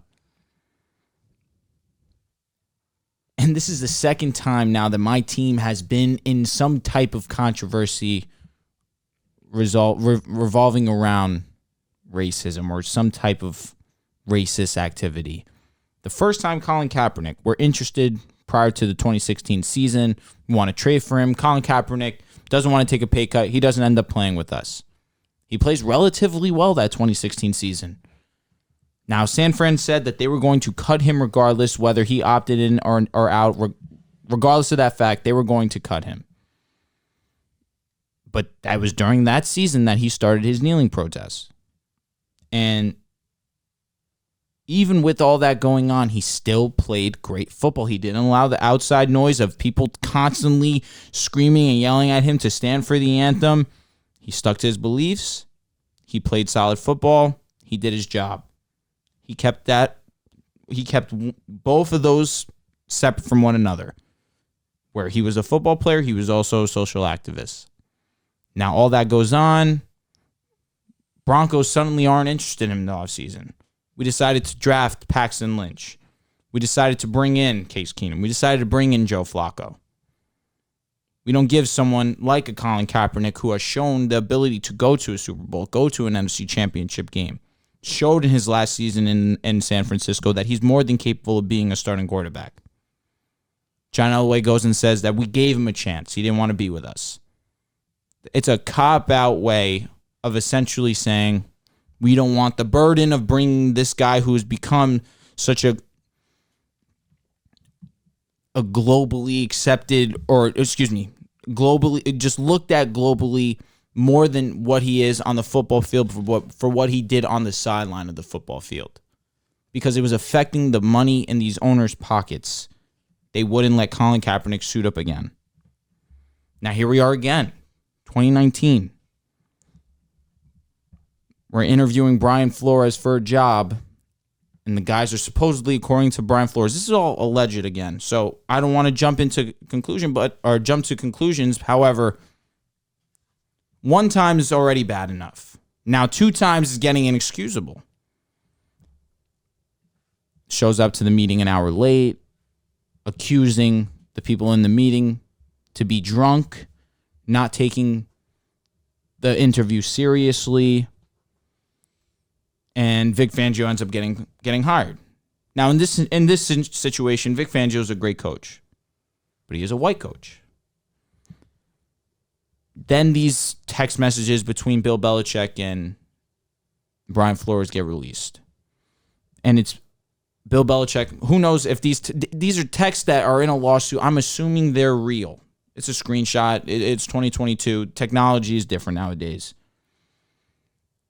The wording from Bill Belichick, the way that he texts is interesting, which is it's almost like you or I are texting with the question marks, the exclamation points. They're real. And it's Bill Belichick texting Brian Flores accidentally thinking that it's Daboll. Correct? I'm pronouncing his name correct. Daboll. Saying, congratulations. Word around is you're getting this gig. And Flores is, have you heard something that I haven't heard? I'm supposed to be interviewing with them on Thursday. This is 3 days before his interview. He's finding out that they already are going to hire this coach, but they need to look at this guy. So why bring in Flores? I understand you mentioned that they already had interviewed someone, but why bring in Flores for an interview if you already know that this is going to be your guy? It's tough for me to sit here as a Bronco fan, to sit here as someone who loves the game of football and see history again where Brian Flores saw what happened with Colin Kaepernick. Kaepernick took a stand. It cost him his NFL career. He knew what was on the line when he decided to take a knee. And I'm 100% with Colin Kaepernick. Everything he did. Colin Kaepernick's a hero to me. He decided to take that knee and put social injustice, police brutality first. But he understood what risk stood with that. Now here we are again, Brian Flores. Similar situation. Before we heard any of this, was a top head candidate coach for a plethora of teams. We're shocked to hear him go. And at first, the rumors of what I heard is that it's tough for them. It's tough in Miami, in the organization of Miami, that he's tough. That the organization is, the players are not happy to be with him. That he's a strong personality. It's his way or the highway. And so here I'm with Tua. Tua's my guy. I want the best situation for Tua. It seemed as if there was some turmoil. Then it comes out all these news and all these different reports of everything that's going on within Miami's organization. And how can't you stand with Brian Flores? His career is on the line now. He might never get another coaching opportunity again. You take a stand like this, you're putting a lot at risk. NFL's already came out and said that these aren't true, that we're strongly going to fight against it. Broncos have come out and said this isn't true. But what can you expect from these guys? Of course they're not going to come out and say, yes, of course, we did that, we apologize. They want to go through the trial. They wanted to see what's going on. They really want to see how far they could push it. We saw how it went with Kaepernick. The NFL had to issue an apology. They reached an agreement with money-wise. It was a fact they had blackballed Kaepernick. For me personally, it's hard to see why this man would put so much on the line, especially knowing the climate that we're in, where African American and black males and black females as well deal with as much as they do on a day-to-day basis. It's tough for me to sit here and say, I think he's just saying this because they're not giving him a fair shot. Or he's just saying this because he's not getting a head coaching job and he's upset about it. It is really hard. I'm getting a little emotional because it means a lot to me. I'm a Broncos fan. Now this is number two. This is strike number 2. Strike 1 was bad enough, especially with how much I love and appreciate and admire Colin Kaepernick. If it comes out and this is true, I promise, I can't root for the Broncos. I can't do it. It's truly sickening to me, and I pray that this gets sorted out correctly. I pray that everything happens, and I don't want it to, if it's not true, I don't want it to pray that it's not true, because I don't want Brian Flores to come out wrong. But I want it to be resolved properly, because I want to know the facts, and I want to act accordingly. Because something needs to be done. And you read off the statistics, and it makes it seem on the big picture of there's not black owners, there's not African American owners, there's not that many minority owners, because the populations are different. However, it's tough for me in scenarios like this, where players and coaches who are getting paid for this, who are doing a job for these people that have such high power, especially in a country where we view minorities differently than a certain population, it's hard for me to feel as if he would just come out and ruin his life or put his financial situation at such risk, knowing the position that he's in. It's beautifully said. To piggyback off that point, there's definitely a race problem in America, but in my opinion, it's much more about classism. It's about wealthy versus poverty. Fair enough. And I think that's what society has always been. We have scenarios where gruesome stuff does happen and it is unjust. But at least in this current climate in America, while there still are race issues, I feel like it's much more classism that decides power structures. And the NFL right now has a power structure. Race plays into part just because of the history of the country. But I think classism is at the top of it, and it is basically the wealthy versus people that don't have wealth, and the one percenters. And Joel, I know you want to say something, but it's the first day of Black History Month, right? We want to celebrate all the history that the African Americans, that black Americans in our country have done to get to this point in society. And we have today 12 bomb threats on HBCUs today, right? We have this news that Brian Flores now has been, to a degree, put in a scenario where he's not getting head coaching looks, and they're just using him to fill a quota for the Rooney Rule. When are we going to actually start to celebrate these people and not the African American, the black community, and not put them in situations where they have to be afraid? 12 bomb threats is disgusting, where you have to shut down class. These kids have to fear for their lives because we live in a society where they're not fully accepted. I can't sit with that. Yeah, listen, you guys both spoke really well on it. And Joel, I think you touched on it earlier. It starts at the top, right? We have 32, or not everyone's white, but majority of these owners are white. And I don't want to generalize everybody, but older white men don't have the best track record of giving minorities, chances, especially when you're filthy rich like that and you have all the money and you think you have all the power. I think it's obvious that the Rooney Rule hasn't worked to what the NFL thought, right? The NFL thought they would put this rule in place and it would give minorities and black coaches and executives a chance to have these positions of power. And although a lot of players, and like you mentioned, 70% of them are black, a lot of them after their playing career want to go into coaching. And, there's been some success stories like Mike Tomlin.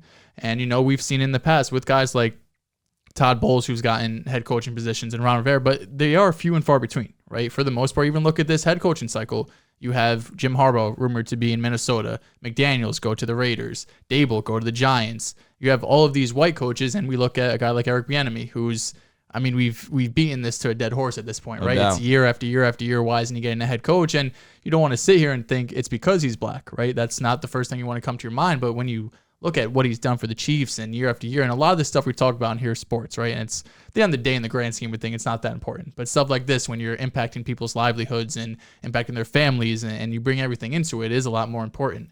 So I do think it starts at the top in ownership and bringing in possibly more ownership groups. And we mentioned a team like Miami as someone that I would definitely go out and force them to sell. There's no reason there's a line of people who are going to be signing up to buy an NFL team. And Stephen Ross should be forced to sell. There's no reason why you should be purposely losing games that impacts the integrity now and the team of the NFL in general.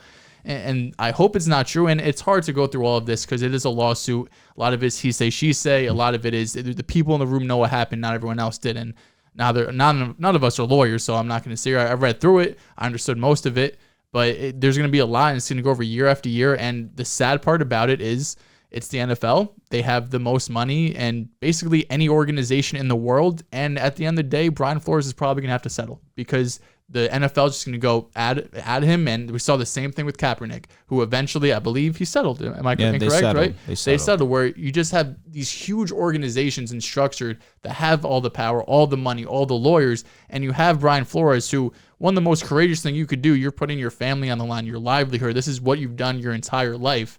And you're going up against such this big organization, almost too big to fail, that it's going to be hard to really get down and get to the facts, because there's no excuse if you are a Broncos team, and whether it's true or not, to not even show him the respect. This isn't even black and white. This is a respect thing, right? You have a guy who wants to come in here and really fulfill his dream of being a head coach. It's something he's been thinking of, I'm sure, when he was a player or even when he was an assistant coach, coordinator, whatever. This is his dream, and you can't even come in and give him the time of day to even respect him. The Giants thing is also something I am skeptical on because of the Leslie Frazier, and as well as the Giants are allowed to have a favorite. If the Giants like Daboll, I don't think there's anything wrong with them liking Daboll, but still want to bring in Brian Flores. Just be like, you know what, this is a guy who has credibility. It sounds like they gave him a fair shot, that they interviewed him for multiple hours. Like you mentioned, the owner came out and talked to him as well. So I'm not sure how much we could really buy into the Giants stuff, but it's really a reflection of our country, who's been struggling with this for years. And it's sad that we're at the best place we've ever been in. And it just kind of goes back to like, we're not that far away from the 60s and the 50s with MLK and segregation and everything that's been going on. Like that was one lifetime ago. Like my parents were going through that, right? My dad lived through that. So it's something that not only the NFL has to deal with, but we're still dealing with as a country. And, you know, we've had presidents in the past and in the present that haven't done the most for the minority and African-American community. And that's a reflection of the NFL, who have tried. And just like the USA could say they've tried, it hasn't executed, right? It hasn't gone to plan exactly. I don't know what the next steps are for the NFL because the Rooney Rule isn't working. They're giving these people a chance, but at the end of the day, when you have these extremely rich, older white owners, they're probably more often than not going to end up going with white coaches or white general managers. Now, we have seen a couple in the past, like Eric Berry and Minnesota's general manager as well, who are minorities. So we are seeing at least a little bit of progress there, but we read the stats. It's disproportionate to the amount of NFL players and NFL coaches as well who come into, who have the ability to get these roles. Because you do mention the population is 14% black, but I mean, look at how those 14%, what percentage are qualified to be an executive or a coach, right? That's under 1% most likely. On the other hand, you look at the NFL players and executives, it's 70%. So a lot more opportunity there. So I do think while it is an NFL problem, it just goes back to U.S. problem, right? It's something that other countries look at us and we think we're the best country in the world. And if you think that, I can't say we're not. I mean, we have a bunch of freedoms and things that other countries don't, but we do lack some of these just very basic and common sense things that we've been struggling with, ever since we become a country. You mentioned the point about Mike Tomlin, and it's an excellent point because Mike Tomlin is the only current black NFL coach currently in the NFL. And he has had to be damn near perfect to not get fired. Could not agree more. He's never had a losing record in his career. Despite Big Ben being washed this past season, Mike Tomlin still managed to pull out a winning record. And every so often, we hear an idea floated out there. Oh, should the Steelers move on from Mike Tomlin? Should they move on?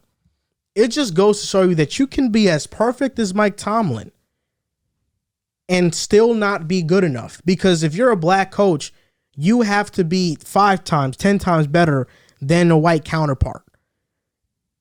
Brian Flores went 10-6 and 9-8 this past season. Went on a 7-8 game win streak, one of those. He got fired. He was as close as perfect as you can be. Maybe not the personal relationships wise or whatever. That's a different story. Just talking about expectations versus reality. He overachieved. And he was still let go. Jim Caldwell let go after a winning season in Detroit. Hire Matt Patricia. They don't sniff that. They haven't sniffed that since.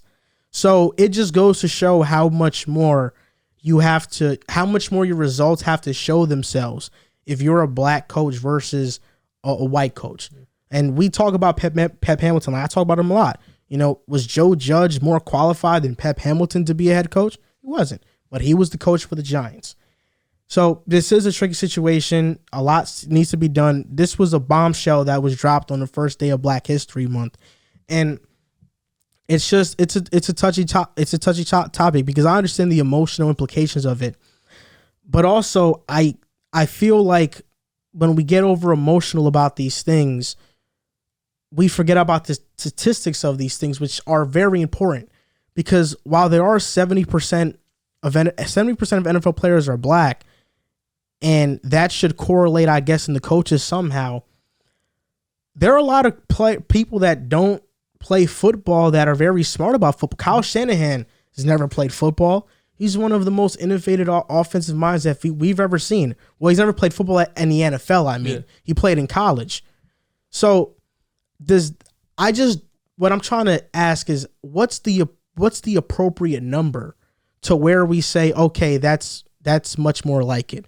Like, is it that 70% does the number of coaches has to equally represent the number of players, of minority players? Or is it 50%? Is it 40%? Like, I'm just not quite sure where the number is at. I definitely think, though, it has to be more than one black head coach. I understand there's a couple minorities in there, but... Head coach, I understand. Yeah. And more than one... Look at it like this. Wilkes was there for 1 season, was fired. Culley was there for 1 season, was fired. Culley, I agree. I think Culley should have stayed. I think Dungy was, too. Dungy got fired in Tampa Bay after winning Coach of the Year. Yeah. The fact that there has to be a Rooney Rule should just tell you all that you need to know. But the thing about Steve Wilkes is that they fired him after 1 year, but was it the wrong decision?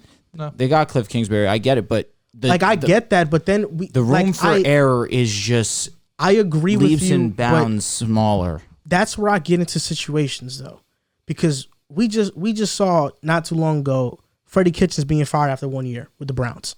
He was white. Joe Judge got fired after his second season with the Giants. He was white.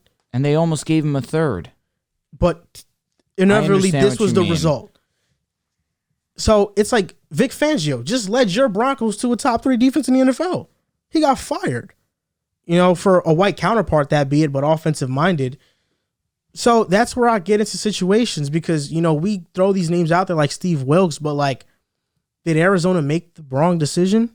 I mean, they got better. They got better. It is what it is. Yeah, Kyler Murray, things changed. Yeah, you're right. You're sure right, but it's also the offense that Cliff implemented to help Kyler out. So that's where I get into situations of things. The Tony Dungy thing, I agree. Jim Caldwell, I agree with those. That is like blatant. But, there are situations also where, man, this coach wasn't good and he probably should have got fired, So I just don't think just because you're a black coach that, you deserve more leeway because... I'm not saying they deserve more leeway. I want them to have as much leeway. I want white coaches. It's all about equity. But that's the same thing with me, though, is like, I don't think white coaches that suck deserve leeway either. They get it, but inevitably, this is a results-driven business. You either show it or you don't. And I'm just saying that not every situation I think is like, oh, look at this. This is a blatant act of racism. I just don't think every situation is that. There are some situations that I go and I say, yeah, it's pretty damn evident, or at least like the fairness of it. There's some situations like the Steve Wilkes one where I'm like, he wasn't a great coach. Really? Yeah.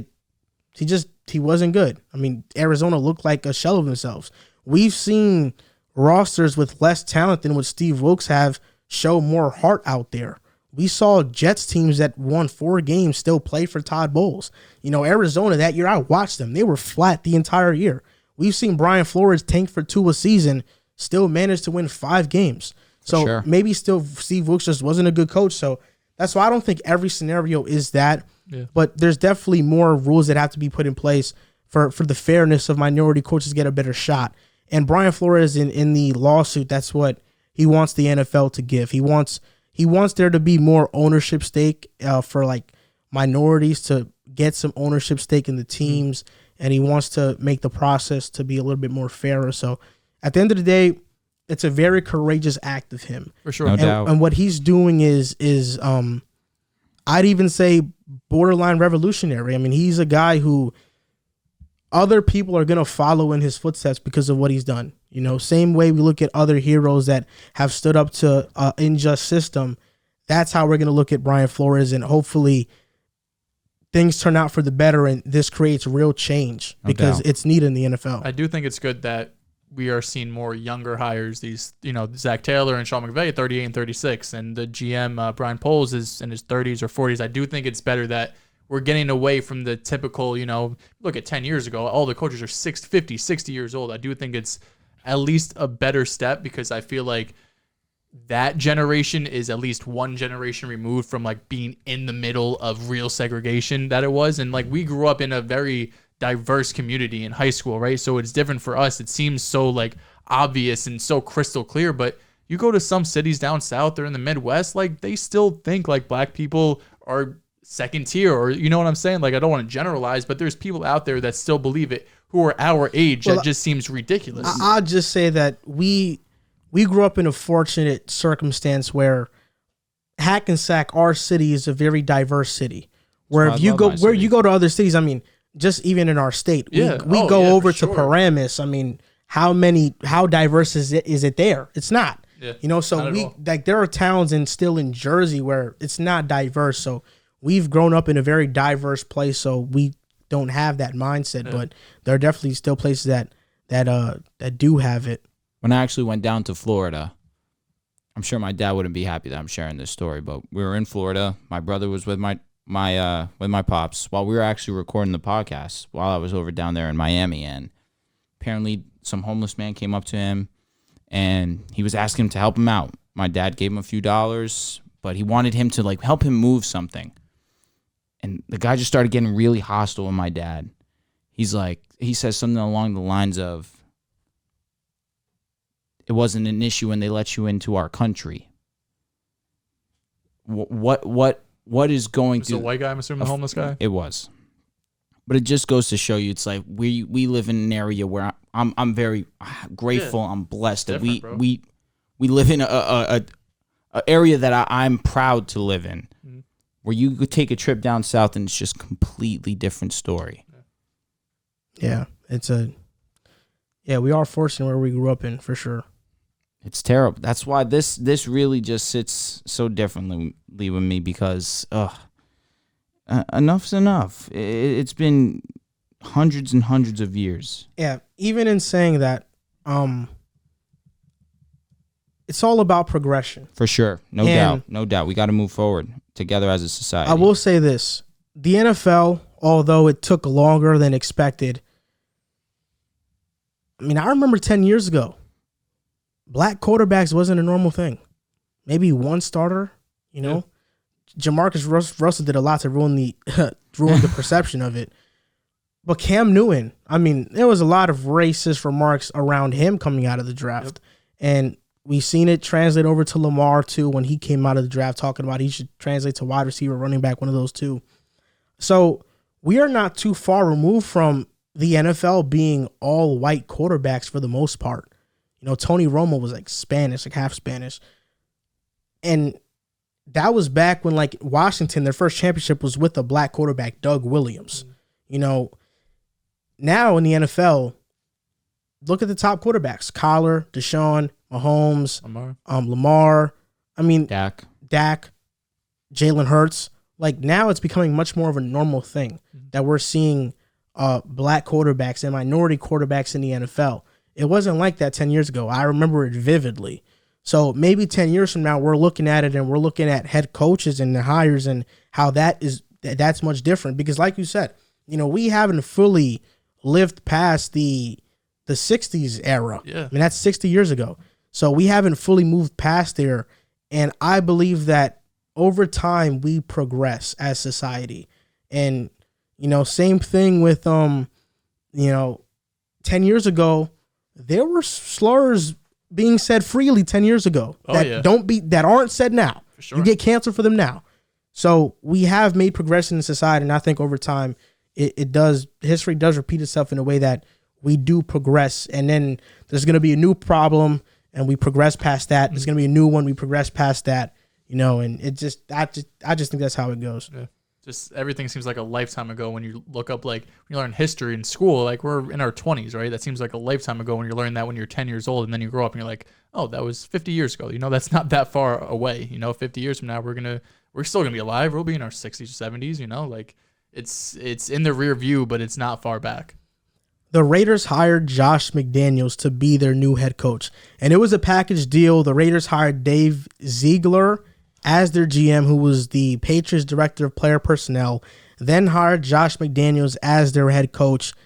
And his first stint as head coach, 8-8 his first season, 3-9 his second season. He was fired. I believe he was hired at 32 or 33. And he came out and said that, you know, at that time, I wasn't ready. I wasn't ready, and I didn't know how to forge relationships with players, and he feels like he's grown in that aspect. We know he knows a lot about football. We know he is a brilliant offensive mind. But with him, it's really about forging relationships, and kind of what I said back to what Brian Daboll said. Players don't care how much you know until they know how much you care. And I think with Josh McDaniels, that quote can really resonate with him because he lost his first job because he didn't build meaningful relationships with his players. How good of a hire is this? Do you think it's going to be good for Derek Carr? Do you think the Raiders can now take that next step? I mean, I know they were a surprise this last season. They made the playoffs. I mean, are they proud to make the playoffs again? Are they going to take the next step?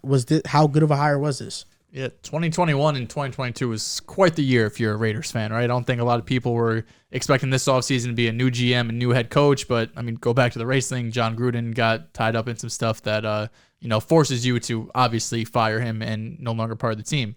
I do like that Ziegler and McDaniels are tied together, right? They have history together with the Patriots. McDaniels actually gave Ziegler a role in the scouting department when he was head coach in Denver there. So I always like when the head coach and the general manager have connections because it seems like the relationship is already there. It's already formed. It's not something new that you have to get into. You're already familiar with each other.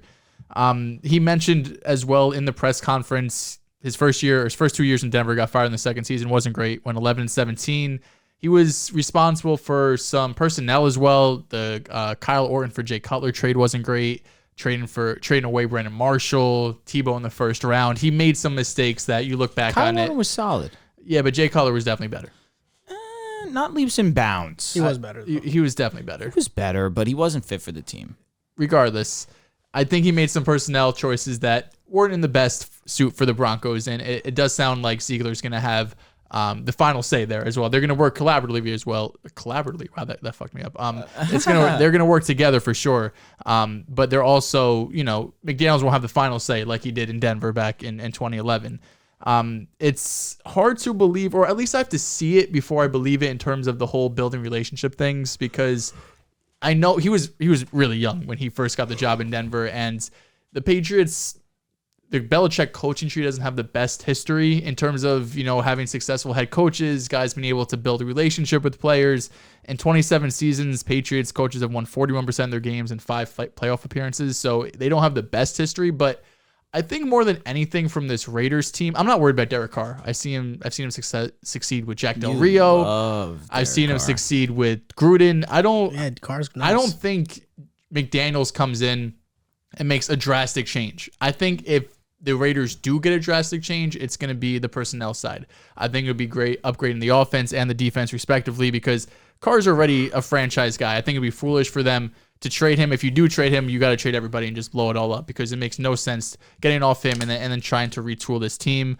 They allowed the 12th most sacks. Colton Miller did come along and played really well this season. He was the 5th highest graded tackle according to PFF. You do have a phenomenal tight end, Darren Waller. Hunter Renfrow turned into a really good receiver. I still think in this era of football, you need at least 1 to 2 more weapons on this offense. Not a big Zay Jones, not a big Bryan Edwards guy. I've been talking about Josh Jacobs too. I'm not the biggest fan. I just don't think they have as many explosive players as the other top teams in the AFC and the NFL do. I know Zay Jones and Deshaun Jackson take the top off of defenses, but when you look at explosive guys, like I'm looking, can you go and get a top 10 type receiver or draft guys and really put a solid foundation around Derek Carr, who it's been a few years since those Crabtree and Amari Cooper days where he really had 2 elite weapons and we saw how good of a quarterback he could be. And if they really want to take that next step, it's also going to be upgrading the defensive side of the ball. They allowed the 7th most points this year, 3rd most in 2020, 9th most in 2018, 9th most in 2019, and most in 2018. So it's been like 5 seasons of them just being a terrible defense. That's another area they're going to have to improve. I think McDaniels, I'm still torn on him. I don't think it's a home run hire. He wouldn't have been my first choice, I don't think, just because of everything he brings. Not the best first stint. The Patriots coaching history just not being the best. But I think Derek Carr can overcome everything. At this point, I don't think Jesus. He succeeded with Jack Del Rio. You know what I'm like? Fair. Interim coaches, like there's just been so much chaos that he's gone through that I don't think McDaniels comes in and makes him so much better with the supporting cast or brings him down. I think the Raiders would be about what they are, borderline playoff team, unless they make some moves in the draft and free agency and really bolster this roster. Now, question, is there a reason why Jim Harbaugh didn't decide to take this job? I don't know if there was a specific reason. Especially if he's interested in Minnesota. They needed a GM. And Dave Ziegler, I guess, was their first option. And he basically told them that if Daniels is his dream hire. I don't know. He said that's what he said? Yeah. Well, Dave Ziegler basically said that, well, if you get me, you're going to get McDaniels too. As someone who had McDaniels as their head coach. Sorry, disrespectful. Sorry. Thank you. That was very rude. All right. And that Tebow season was magical. You can't take that I away wasn't from with me. him. You're 100% right. Oh, my God. It was Fox. You're so right, bro. But he drafted Tim Tebow. He gave us that. And people give him shit for it. But if not for him, we would have never had that season, regardless of whether John Fox was the head coach or not. That being said, that justifies spending the first time absolutely, Tebow. Absolutely. One playoff win. Listen, Peyton Manning came to town. You get rid of Tebow. It's that easy. Did it break my heart? Was it a little bit of root of Peyton? Yes. I was a little upset. He could have gone anywhere. He decided he wanted to make a home in Denver, and it worked out for him. Ultimately, I'm skeptical because we've seen what happens when he's a head coach. And as an offensive coordinator with Tom Brady, of course, he's top 5 almost every single season. And this past season, he had top 6 in point. He was top 6 in points. But in terms of yards, he was top 15. He was number 15 exactly. I am skeptical only for the fact that this offense needs work. You mentioned it 100%. I like Josh Jacobs, actually. I'm a little bit more on the Josh Jacobs bandwagon than you are. We had this conversation. Is he top 10? I wouldn't say he's top 10. He's on the cusp. I'd say he's in that 11 to 13 range at minimum. He can't be lower than that, in my opinion, especially for what he did in their playoff push and in the playoff game against the Bengals. He was great on both the receiving and the rushing end. In terms of Hunter Renfrow, he showed that he could be a number 1 receiver, 1,100 yards, 9 touchdowns, freak of nature. And he did a lot of this without... Listen, the statistics are freak of nature-esque. Freak of nature is crazy. Come on. It's freak of nature-esque. 1,109 touchdowns? If that's freak of nature, what's Cooper Kupp? What's Justin Jefferson? No. What's Devontae Adams? If to Hunter Renfrow is freak of nature. To do it this early. What are you talking This is year 3. And Cooper Kupp is in what year? I don't know. Jettas is in year 2. Jettas is different. Can we just right. say Hunter Renfro's a good player? He's a good player, yes. Sorry. All right. 100%. Semantics. Good player. You're right. Sorry. Freak of nature threw me off. Sorry. He's one of the better slots in the NFL, though. Yeah, for sure. Okay, thank you. I'm sorry.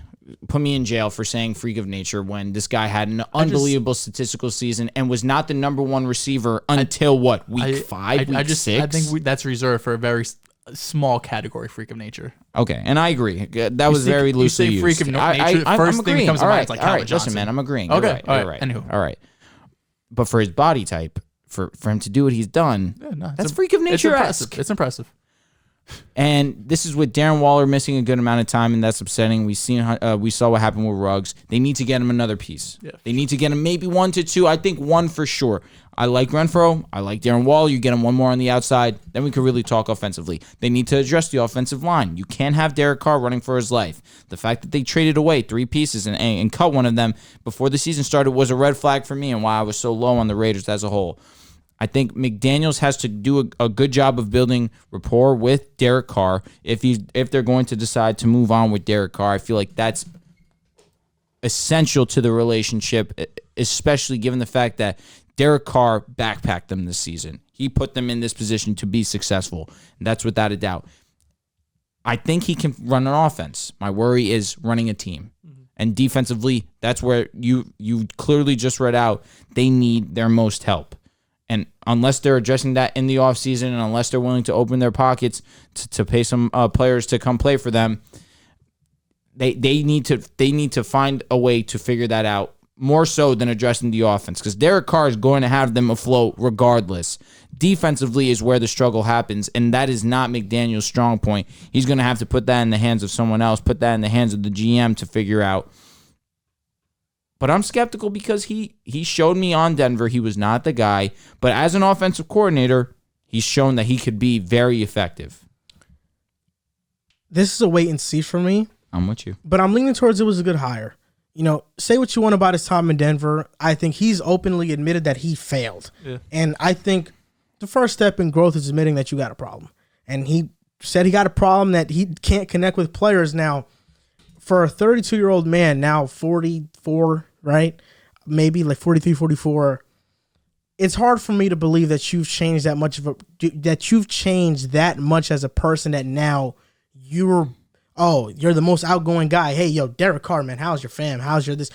Maybe he's just the same guy now building relationships. I don't know. Definitely in New England, it doesn't seem like they have the best of relationships, but there's no doubt McDaniels is a stern coach. He wants things done a certain way. He's had success before with Kyle Orton, who's not a good quarterback. He was solid for us. Yeah, because McDaniels was your OC, and McDaniels there was a year he started 5-0 with you guys, I believe, right? 5-0. Let's take a gander. Must have been the first year. It was first year. Yeah. I couldn't tell you. He was 8-8, 3-9. He was 5-1, I think, in his first 6 games, and then he went on a slump. I wonder what happened. I can't remember off the top of my head that he only coached 12 games. Yeah, I was like 10, bro. I don't know, but I was really young too. Josh McDaniels, this is the first time, at least as a head coach, because in Denver he didn't have it. He has a quarterback. And when you're a head coach and you have the quarterback in place, it makes everything so much easier. You mentioned they have Hunter Renfrow, Darren Waller, Josh Jacobs. Those are all really good players. Their offensive line, Colton Miller, is a stone wall. Outside of that, they really suck. Agreed. Alex Leatherwood has been a huge disappointment, whether he's at tackle or at guard. He really hasn't been panned out. But now you got Dave Ziegler picking the players. You got Josh McDaniels giving his input. Maybe they can build something here. I don't question the Raiders' commitment to winning. I think they want to win. I think this is an organization that's willing to put their money where their mouth is. I mean, they've moved to Vegas, and ticket prices to get into Allegiant Stadium is freaking expensive as hell. So they're definitely committed to winning, and they want to build a good football team. Where McDaniels will help is that the Raiders were 26 in red zone offense this past season. McDaniels and the Patriots ranked 6th this past year with a rookie quarterback. And what cost them in the playoff game versus the Bengals? Last play, red zone.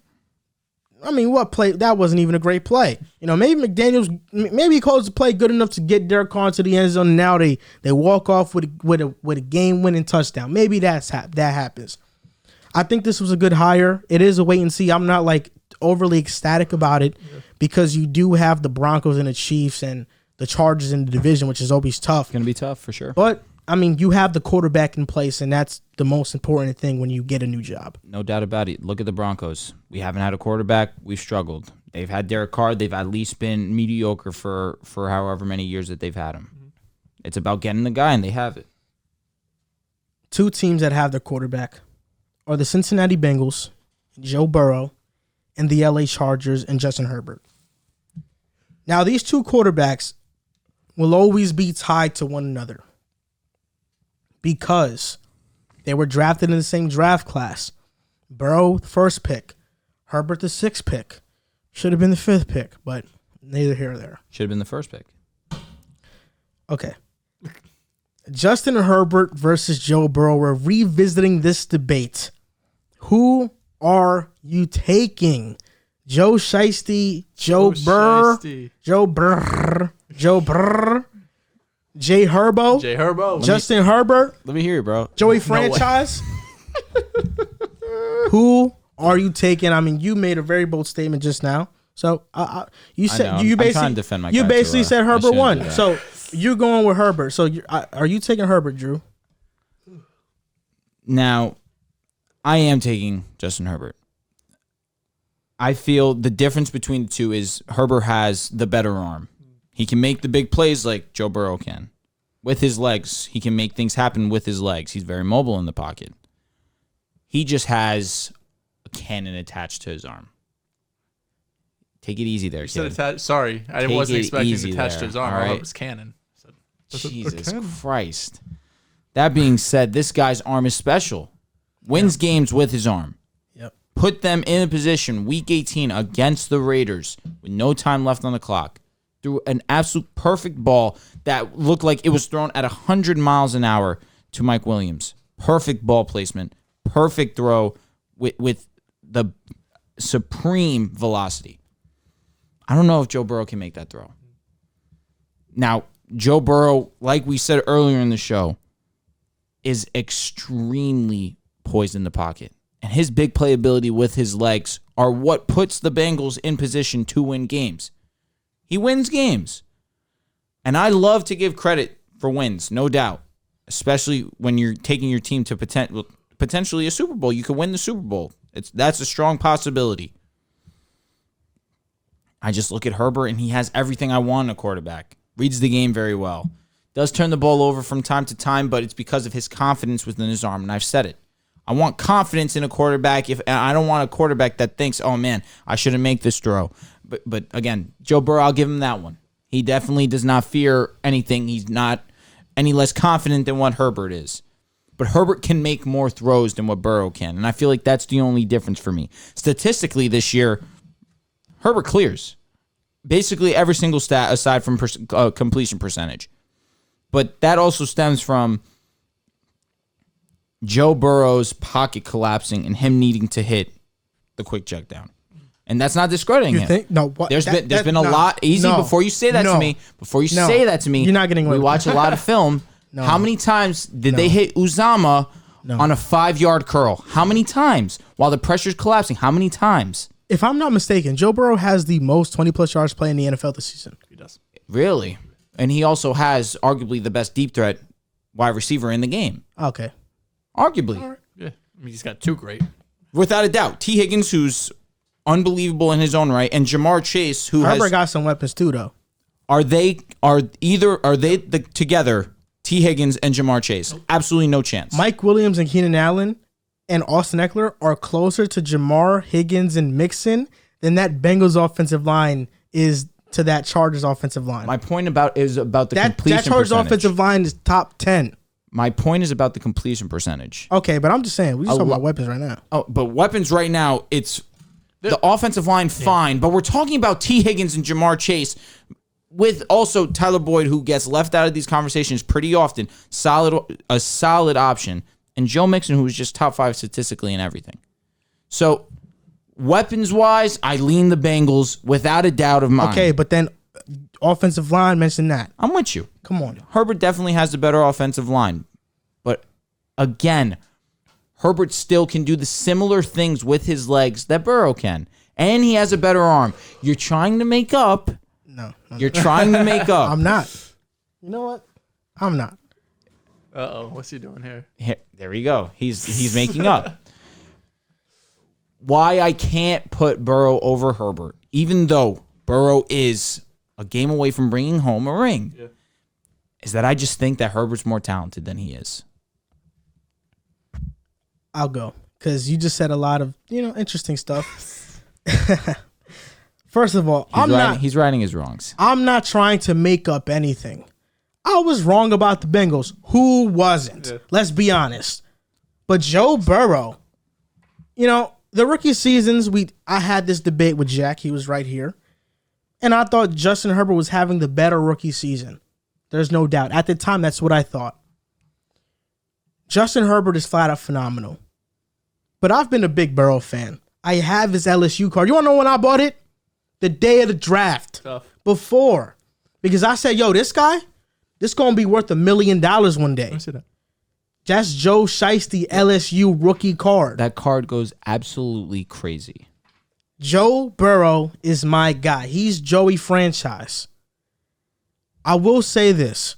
Card looks insane. Justin Herbert is the only quarterback in NFL history to have 30-plus passing touchdowns in his first 2 seasons as a starter. People want to blame Herbert. Yeah, let them all look at the card real quick. That's a very nice card. Joe Burrow, LSU. NFT it. I don't even know how I could do that. I don't think you can. We're not out on NFTs. Oh, and on NFTs. Yeah? Yeah. All right. We don't stand with Drake and Kanye? All right. A lot of people want to give Joe Burrow pushback because he didn't beat the Raiders. He had 6 straight 4th down conversions. What else can you ask from somebody? But you know what? Could ask a little bit more. How about Oh my God. Oh my God. Listen to this. Come on, listen to this. This is Mr. It's a Team Game. Listen to this. Why couldn't you execute on 1st, 2nd, or 3rd down? Why every single... How about your why defense everything is 4th and 10? Bro, you're unbelievable. Why is everything 4th and 10? You couldn't execute on 1st, 2nd, or 3rd down. So why is it always, it's a team game. We put too much blame and praise on the quarterback. But now it's only Justin Herbert's fault that they were fourth. When did I say that? When did I say that? I never said it was Justin Herbert's fault. Winning isn't a quarterback sack, correct? No, it's not. No, but quarterbacks have the biggest influence on winning. Which is... How many? You kill me, bro. What are you talking about? You're seeing the light. You're seeing the light. He's seeing it. You're screwed. I said You're it's screwed. not the all-be-all end-all, but it's important. Can I finish my point? Justin Herbert lost 3 of his last 4. To the Texans, he should have won. Davis Mills outplayed him. Disgusted. Davis Mills outplayed him. Disgusted. He lost to the Raiders. He lost to the Chiefs. Listen, Justin Herbert lost to the Texans, Baltimore, New England, Minnesota, and they lost 3 of their last 4. One of them was also to KC and the Raiders week 18. Burrow beat KC twice. He dominated Baltimore twice. Not once, twice. When he's not a quarterback. He beat Minnesota. Okay, it's not, but Joe Burrow threw 900 yards in his 2 matchups versus the Ravens. The Ravens had the number 1 offense. You crucified me about that. No, the Chargers got killed by the Raiders. Other way around. Sorry, apologize. And Joe Burrow, he was very firm against the Raiders. They beat the Raiders, a team that Justin Herbert couldn't get past week 18. Herbert played a 10 out of 10 that game. This is the same Joe Burrow who lost to the Jets and almost lost to the Broncos. I don't care about that. Didn't they lose to the Bears? I don't care about that. Joe Burrow has 2 road playoff wins. He was sacked 9 times versus Tennessee. That's tied for the most in a playoff game, and he won. A good quarterback wins that game. He won that game. There's a reason why the Dolphins wanted to trade 3 first-round picks to move up to number 1 and draft Joe Burrow, because he's Joey franchise. And Joe Burrow is also the reason why the Bengals said hell no and hung up the phone. Obviously, I'm taking Joe Burrow over Justin Herbert. Their stats are similar. I think Joe Burrow is the smarter quarterback. He has more IQ. He came off a knee injury. He didn't even start feeling like himself until the middle of the season. He's the first quarterback drafted number 1 overall to take their team to the Super Bowl in his 2nd season in NFL history. In the last 3 years of his life, he's won a Heisman Trophy. He's won a college football national championship.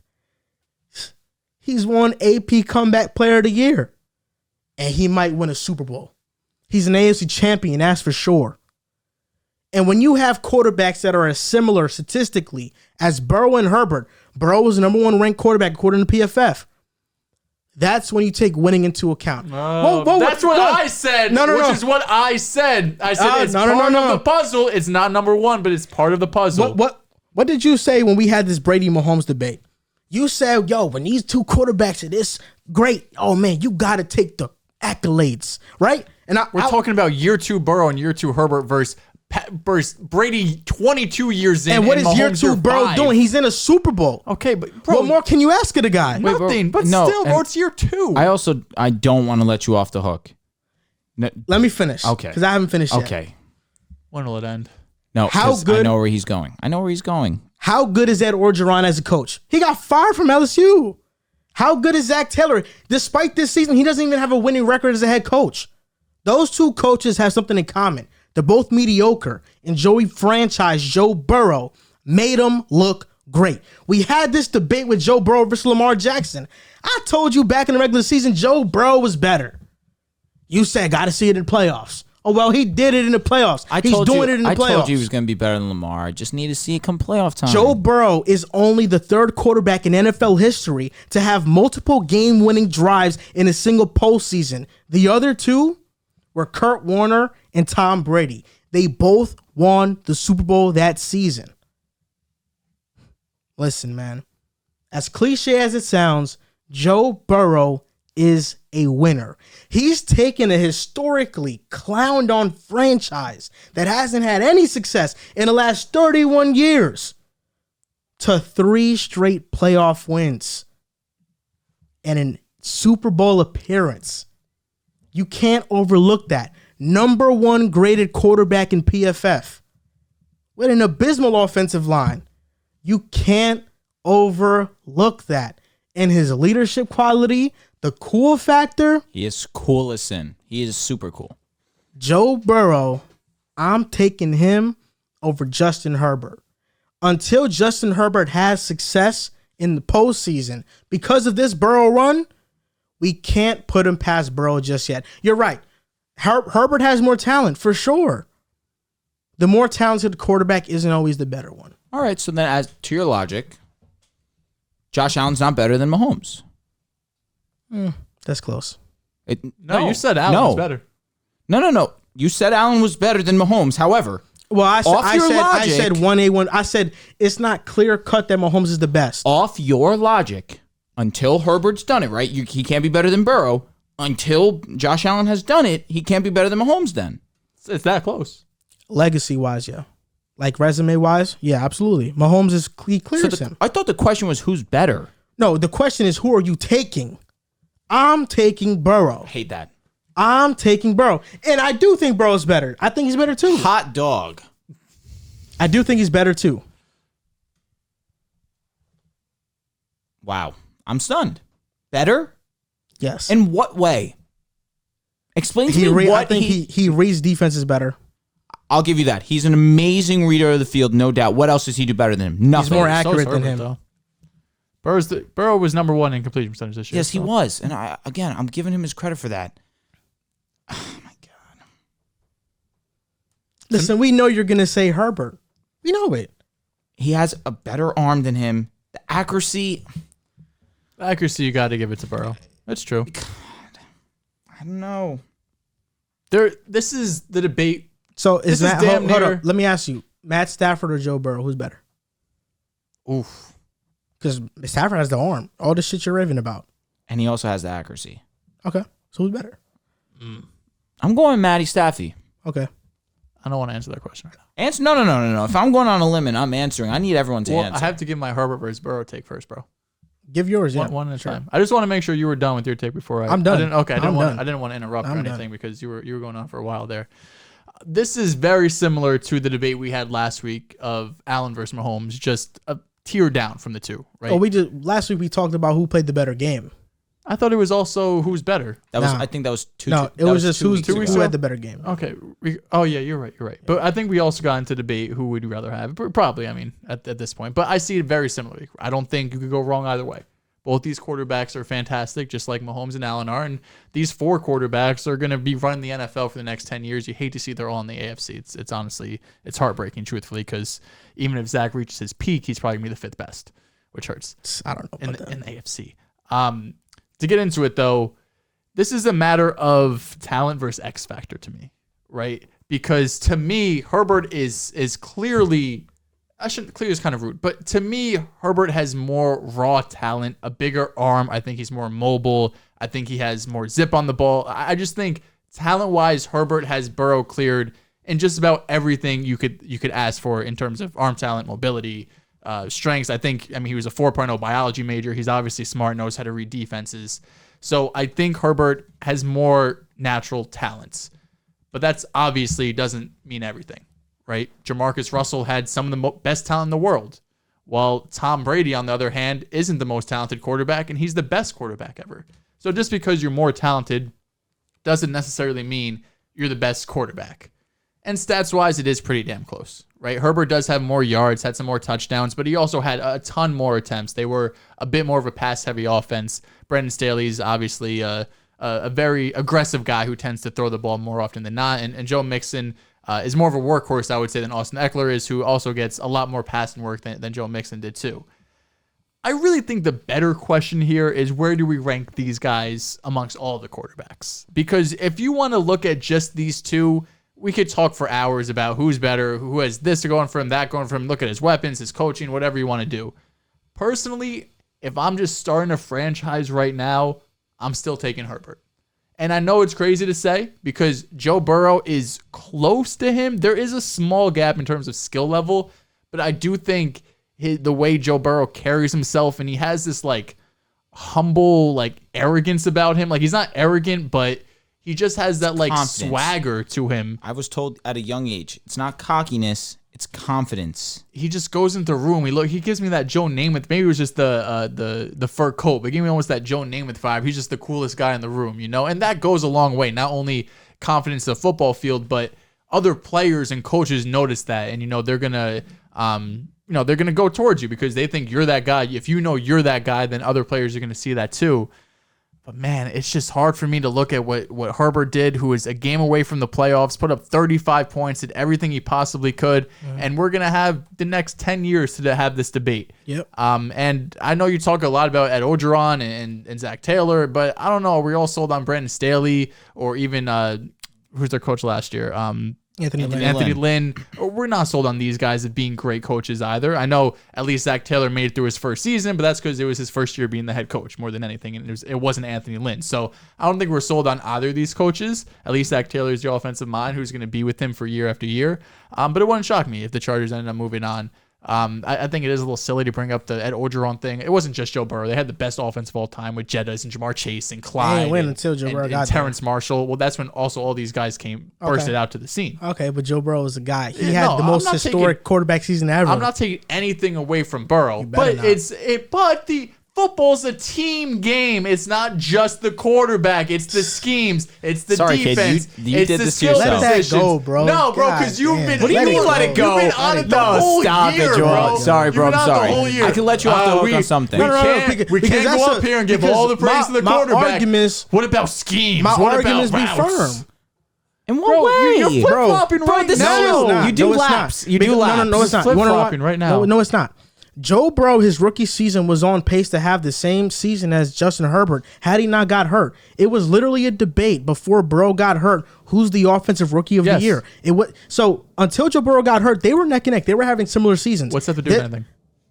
That they have been similar quarterbacks. It's not like Justin Herbert has been far and away better than Burrow. They have been neck and neck. And Joe Burrow has now proved it on the biggest stage that he's big time. So that's the separator. Did Herbie not showed that he was big time in the biggest stage is not week 18. It was a playoff game. It's a playoff. That was a playoff game. Joe Burrow's done it 3 times already. I'm with you. The only if it's coming off like I'm disrespecting Joe Burrow and trying to disregard everything he's done, that's not what I'm trying to do. The only 2 quarterbacks that have beat Mahomes are Tom Brady and Joe Burrow, bro. In the playoffs, Joe Burrow beat him twice in the season. Mahomes beat himself. Mahomes beat himself. Oh, really? Okay. And Joe Burrow beat Mahomes? Are you serious? Joe Burrow beat Mahomes. You're he had a game-winning drive. The Bengals what are you didn't talking beat the about? Chiefs. The Bengals didn't beat the Chiefs. Oh, so Patrick Mahomes beat Josh Allen. You're right. The Bengals beat the Chiefs. Patrick Mahomes beat Josh Allen? We just had. Oh my God. I'm sorry, you're doing it to yourself. You're doing it to yourself. We just had an entire freaking segment about praising the Bengals defense. Did we just not? Yeah, of course. Of course, bro. You said Joe Burrow beat Mahomes. You said he beat Mahomes. Bro. Pick a side, bro. Which one is it? Okay. He did beat Mahomes. Right, then we're going to run with that going forward. If I say X quarterback beats X quarterback, you can't say nothing about defense. No. Hold on. Coaches, Hold up. Receivers. I don't hear that, bro. Hold up, bro. No.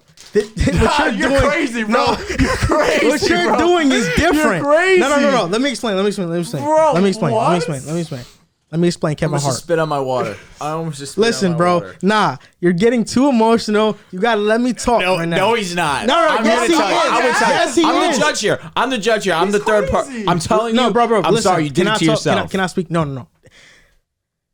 First of all, where are your allegations stemming from? Why are you telling me that? How many months back do we have to go back? Can we bring up my first episode ever on the show?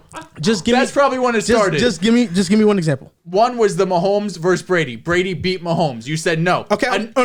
Okay. Let's start there. Okay. My gripe with what you said was that Mahomes could never catch Brady. That was my gripe with what you said. You said it doesn't matter what Mahomes does. Yeah. Because he lost to Brady, he can't catch up to him. And you threw it out because you said it's a team. No. I said... Yes, that's exactly I said this. I said, I just don't... The summary of what I said, I just think it's silly to say Mahomes can't catch Brady just because he lost to him. Because you never know. Mahomes could rack up similar Super Bowl wins and have statistically better numbers than him. So you don't know that. Okay, what about when I brought up Lamar, all of his stats, and I was like, oh, by the way, he's the most winning quarterback under 25 in NFL history. You threw that out. You said, I don't care. The Ravens had a good team. They have a good defense. In the Joe Burrow debate. Tua, all he does is win. You absolutely throw that away also. Look, let's not even mention Tua because I don't want to upset you even more. The Lamar thing. Tua's not even in this conversation. We're talking about great quarterbacks right now. I'm just telling you, this guy wins. Well, we're talking about great quarterbacks right now. He is. Let's please. He's Jimmy G. Let's please. We're talking about great quarterbacks. Don't insult right Tua like that, please. Don't insult him like that. You mentioned that Lamar stat when we had the Joe Burrow debate, right? Yeah, I don't know. I feel like we just got off track with that one. I don't remember. Okay, you're right. Lamar is the most winningest quarterback. His rookie season, he went 6-1 or 6-2, I believe. He wasn't a great passer that year. He wasn't asked to be it. I want to say only. Oh yeah. But the difference with Lamar is that with Lamar, yeah, he's the most winningest quarterback. But we saw his first playoff appearance, 14-2, favorites by far against Tennessee, and they lose. His rookie season against the Chargers, I mean, they got embarrassed against the Chargers, quite frankly. It wasn't until his third year to where he finally won a playoff game and then lost the very next week. So, second year like starting. 1-3 record in the playoffs, and then this past year, statistically a down year all around. So, yeah, I said I think Burrow is better than Lamar because he's a better passer, and I'd rather take him going forward. The winning thing was all cool, but we saw Lamar in those big moments not perform, at least, or not win the game, and he struggled as a passer. It's just what it is. I think in some of those games he completed like 55% of his passes. That's the difference. Herbert and Burrow are in year 2. Statistically, they are the same this past year. Burrow was the first-ranked quarterback according to PFF, and he's won 3 playoff games. He has 3 game-winning drives in these games. Yes, the defense was phenomenal against KC. Burrow had a game-winning drive, bro. You know what I'm saying? Like, versus the Raiders. Defense stopped Mahomes after we went on a whole debate last week about should the overtime rules get changed. The Bengals went out and said, look, the Chiefs aren't God. We can stop them. The interception took them to what? Like the 40. 40? He got like 30. That's still a game-winning drive, though. And Joe Mixon they won the game off that drive. Come on, man. No, that's it. Versus the Raiders, game-winning drive. They had a game-winning drive. Versus the Titans, they had a game-winning drive. Like, you know what I'm saying? Like, come on. Burrow has these moments, bro. But, bro, you can't keep flip-flopping between it's not quarterback versus quarterback versus team. Which one is it? Bro, obviously it's team versus team. All right. But don't bring up the. Are you telling me Herbert is in a far worse position than Joe Burrow? Talent, very similar positions. Okay, and who is the one succeeding? All right, he does not have Jamar Chase, T. Higgins. Joe Burrow doesn't have a top 10 offensive line in the NFL. I don't even care about that. Herbert was 1 game away from making the playoffs, just like the Bengals were made the playoffs. They won the division, to be fair. We're comparing the NFC North to the AFC West with the Kansas City Chiefs and the Steelers with Big Ben, Lamar who started, and the Browns who were a mess all season. The Bengals finished with the same record as the Chargers, bro. I mean, the Bengals finished with the same record as the Chiefs, bro. It was a weak AFC this year, for sure. But you look, Herbert could have been doing. He was a game away from the playoffs. They lost to the Texans. They lost a gimme game to the Texans. The Bengals lost to the Bears. They lost to the Jets. Okay, but they made the playoffs. They won the division. But just because it's one bad game, like guess what? Joe Burrow's rookie season, Baltimore and Pittsburgh embarrassed the Bengals. They beat the crap out of them. This year, what happened? Joe Burrow beat the crap out of them. He embarrassed Baltimore twice. Not just once, Baltimore's twice. Defense is trash. It's not the first time they faced them. And statistically, he hasn't been close dominated to that them. since. He dominated them. He did. 900 yards, bro, in 2 games. Like, come on, bro. It's amazing. Come on, bro. No one's sitting here and trying to shit on Burrow, bro. That's what nobody's doing. No, you're trying to argue me the winning quarterback stat. Yes. I just gave you an explanation for all those moments, bro. But it's still nonsense. It's not nonsense. Still nonsense. How is it nonsense? Whatever fits your narrative. Yeah, no, it's not. It's just, it's the truth, bro. It's the truth. Nah, bro. I've seen Lamar. Yeah, Lamar has the winning record, but I've seen him in the playoffs not perform. We're seeing Burrow lead his team to an AFC North title in his second season after a reconstructed knee, be statistically better than Herbert this past season, and win 3 playoff games in a row. He was graded higher than him. He wasn't statistically better. Okay, whatever. And the Bengals were underdogs in 2 of their 3 playoff games, and they won. Phenomenal. Come on, bro. They've been Come great. on, bro. They've Come been on, bro. great. He has these moments. They've we can't great, ignore that. But I'm not taking this one playoff run, just like I'm not taking one loss by Lamar and being, this is the narrative. Joe Burrow is going to be amazing forever and win multiple Super Bowls, and Lamar is never going to win another playoff game because of one bad series, one bad playoff run. And the stat and the quarterback stat also came came up when we had the debate Josh Allen versus Mahomes last week, right? Yes. I said Josh Allen played better than Mahomes, and just because he lost, I didn't think that Mahomes played better. I mean, yeah, Mahomes won the game, but I just thought Josh Allen played better. You know, I just don't base quarterbacks off of if they win or not. Isn't this what we're talking about right now? No, it's different. Burrow is not just winning, bro. He's putting up fantastic performances and doing it. He's not Jimmy G'ing it. I think we've talked He's about not- his he's not playoff more- performances have been good, but they have not been backpacking They have them. been great, bro. They have been great. Tennessee, was that a great He had performance? 240 He and got 2. sacked 9 times he and had- still led him to a win. He had 240 and 2 bro. against the They should have Raiders. lost that game if Tannehill was at least a 7 out of 10. He had 240 and 2 against the Raiders. Solid game, not spectacular. 300 yards, 0 touchdown interceptions against the Titans. Fine game, not crazy. And this game against the Chiefs, he had 250, 2 touchdowns and interception. He played in my But you opinion. 250 situationally- yards, 2 touchdowns, and an interception isn't a great game? No, Are you no. serious? What How year is are that we not a living great in? game? Great. Are you serious? What year? Are you serious? It's not 1980, bro. 250, 2 touchdowns, interception is the most average stat line you could possibly get. Are you dead ass? That's 34 touchdowns, you're dead ass? 17 interceptions, and like 3,600 yards. That would be your season stat if you average that your entire season. That's actually what he had this season. 34 and 14. 257. Aaron Rodgers averaged 257 yards, passing yards per game. Okay. So Bro, I'm not saying average. Hold on. I'm not. No, I'm He had saying an MVP season. yes, And he averaged 250 He turned the yards ball. per He game. turned the ball over 4 Okay, times. Joe but Burrow he had an turned it over. MVP season. He averaged 250 yards per game. What was his full stats? 250 yards. His totality. Okay, I know. Hold up. Let me see it. Let me check it. He had 4,115 yards, 37 touchdowns, 4 picks. Okay, We're talking about Joe Burrow in the biggest moments has had good games. He's been He- great, he has bro. He not hasn't been been good. spectacular. He's been great. Yes, he's been. I don't know what you're watching. he's had been great. No, he's spectacular. had great moments. Yes. Is that fair? He's been spectacular. He's had spectacular moments. Yeah, that has led them. That has. If He's had the 252 biggest plays in those If games. 252 and 1 is spectacular, what happens if you throw 300 yards and 3 touchdowns? What's that? Joe Burrow. Like, has he impressed you as much as Eli Manning did in his 2007 run or 2011 run? Well, that's different. I mean, Eli won it all. You know what I'm saying? So I'm asking you. I mean, we're comparing Joe Burrow to an all-time run. I mean, I think 2000. How about 2011? Because 2007, I agree, that was all time great. 2011, the 49ers muffed the punt and they lost the game. That's why they lost. And Ryan Tannehill played like absolute garbage, and Patrick Joe Burrow Mahomes absolutely choked. Joe Burrow is completing 69% of his passes. 4 touchdowns to 2 picks, 280 yards per game in the playoffs so far, 96 passer rating. Okay, how is that not spectacular, bro? Are we serious right now? Okay, he hasn't been Josh Allen flawless, perfect. You're right.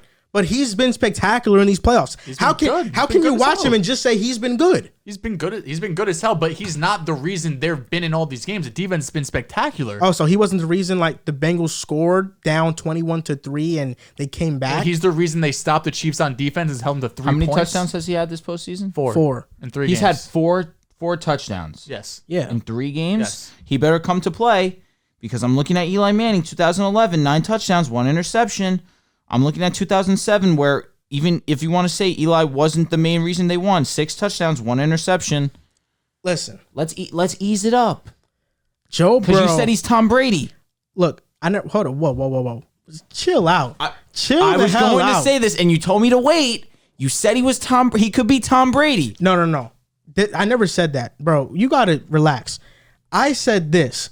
We talk about Josh Allen. We talk about Mahomes because 2 weeks ago when they played in the playoffs, we were like, "Yo, this is the next Manning versus Brady," right? It is. And we just put aside Joe Burrow.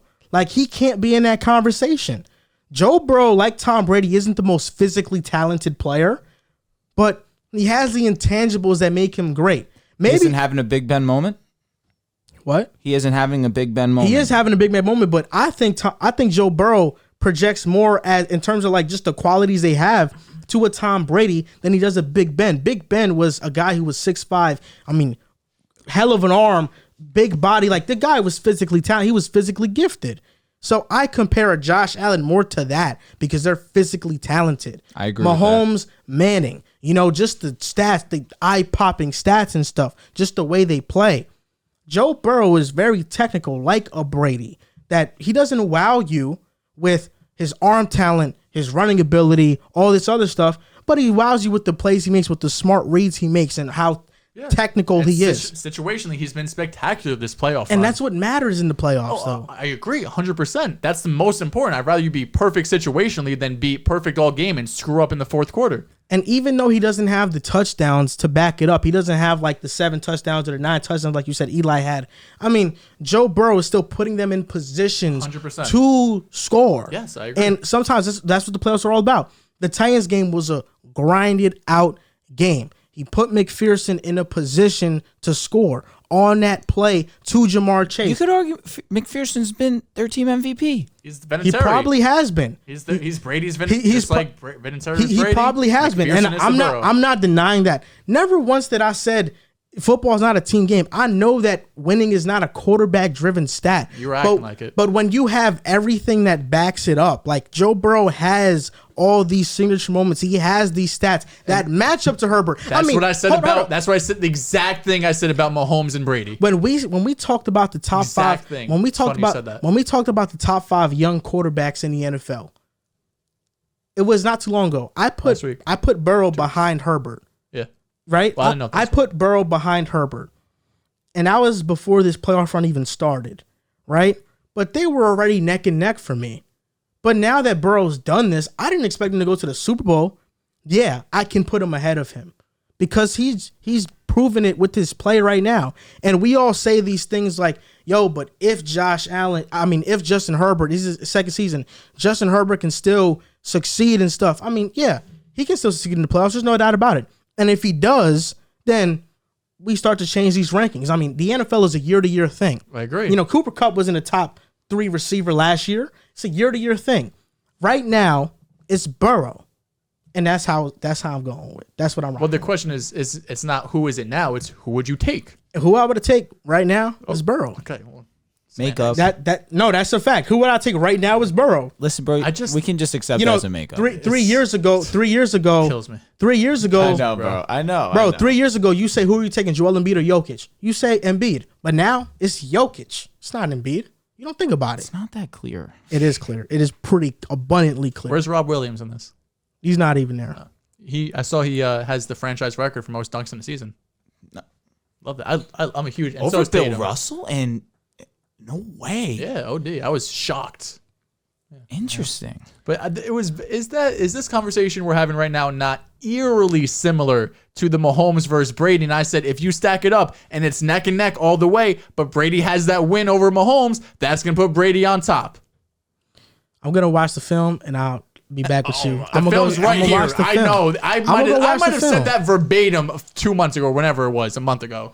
That wasn't the argument we were having, though. And I'll go watch the film and we'll go study it and I'll see what I can get better at. But I'm gonna watch the film. I'm gonna watch the film for sure. We gonna see. Right. You guys have still failed to show me the Auden Tate thing too. I'm doing you a favor. Oh, I need to see it. No, we don't have to do it on camera. We can do it off camera. Yeah, but we forgot last time. Me. Okay. All right. Something blasphemous about Chase.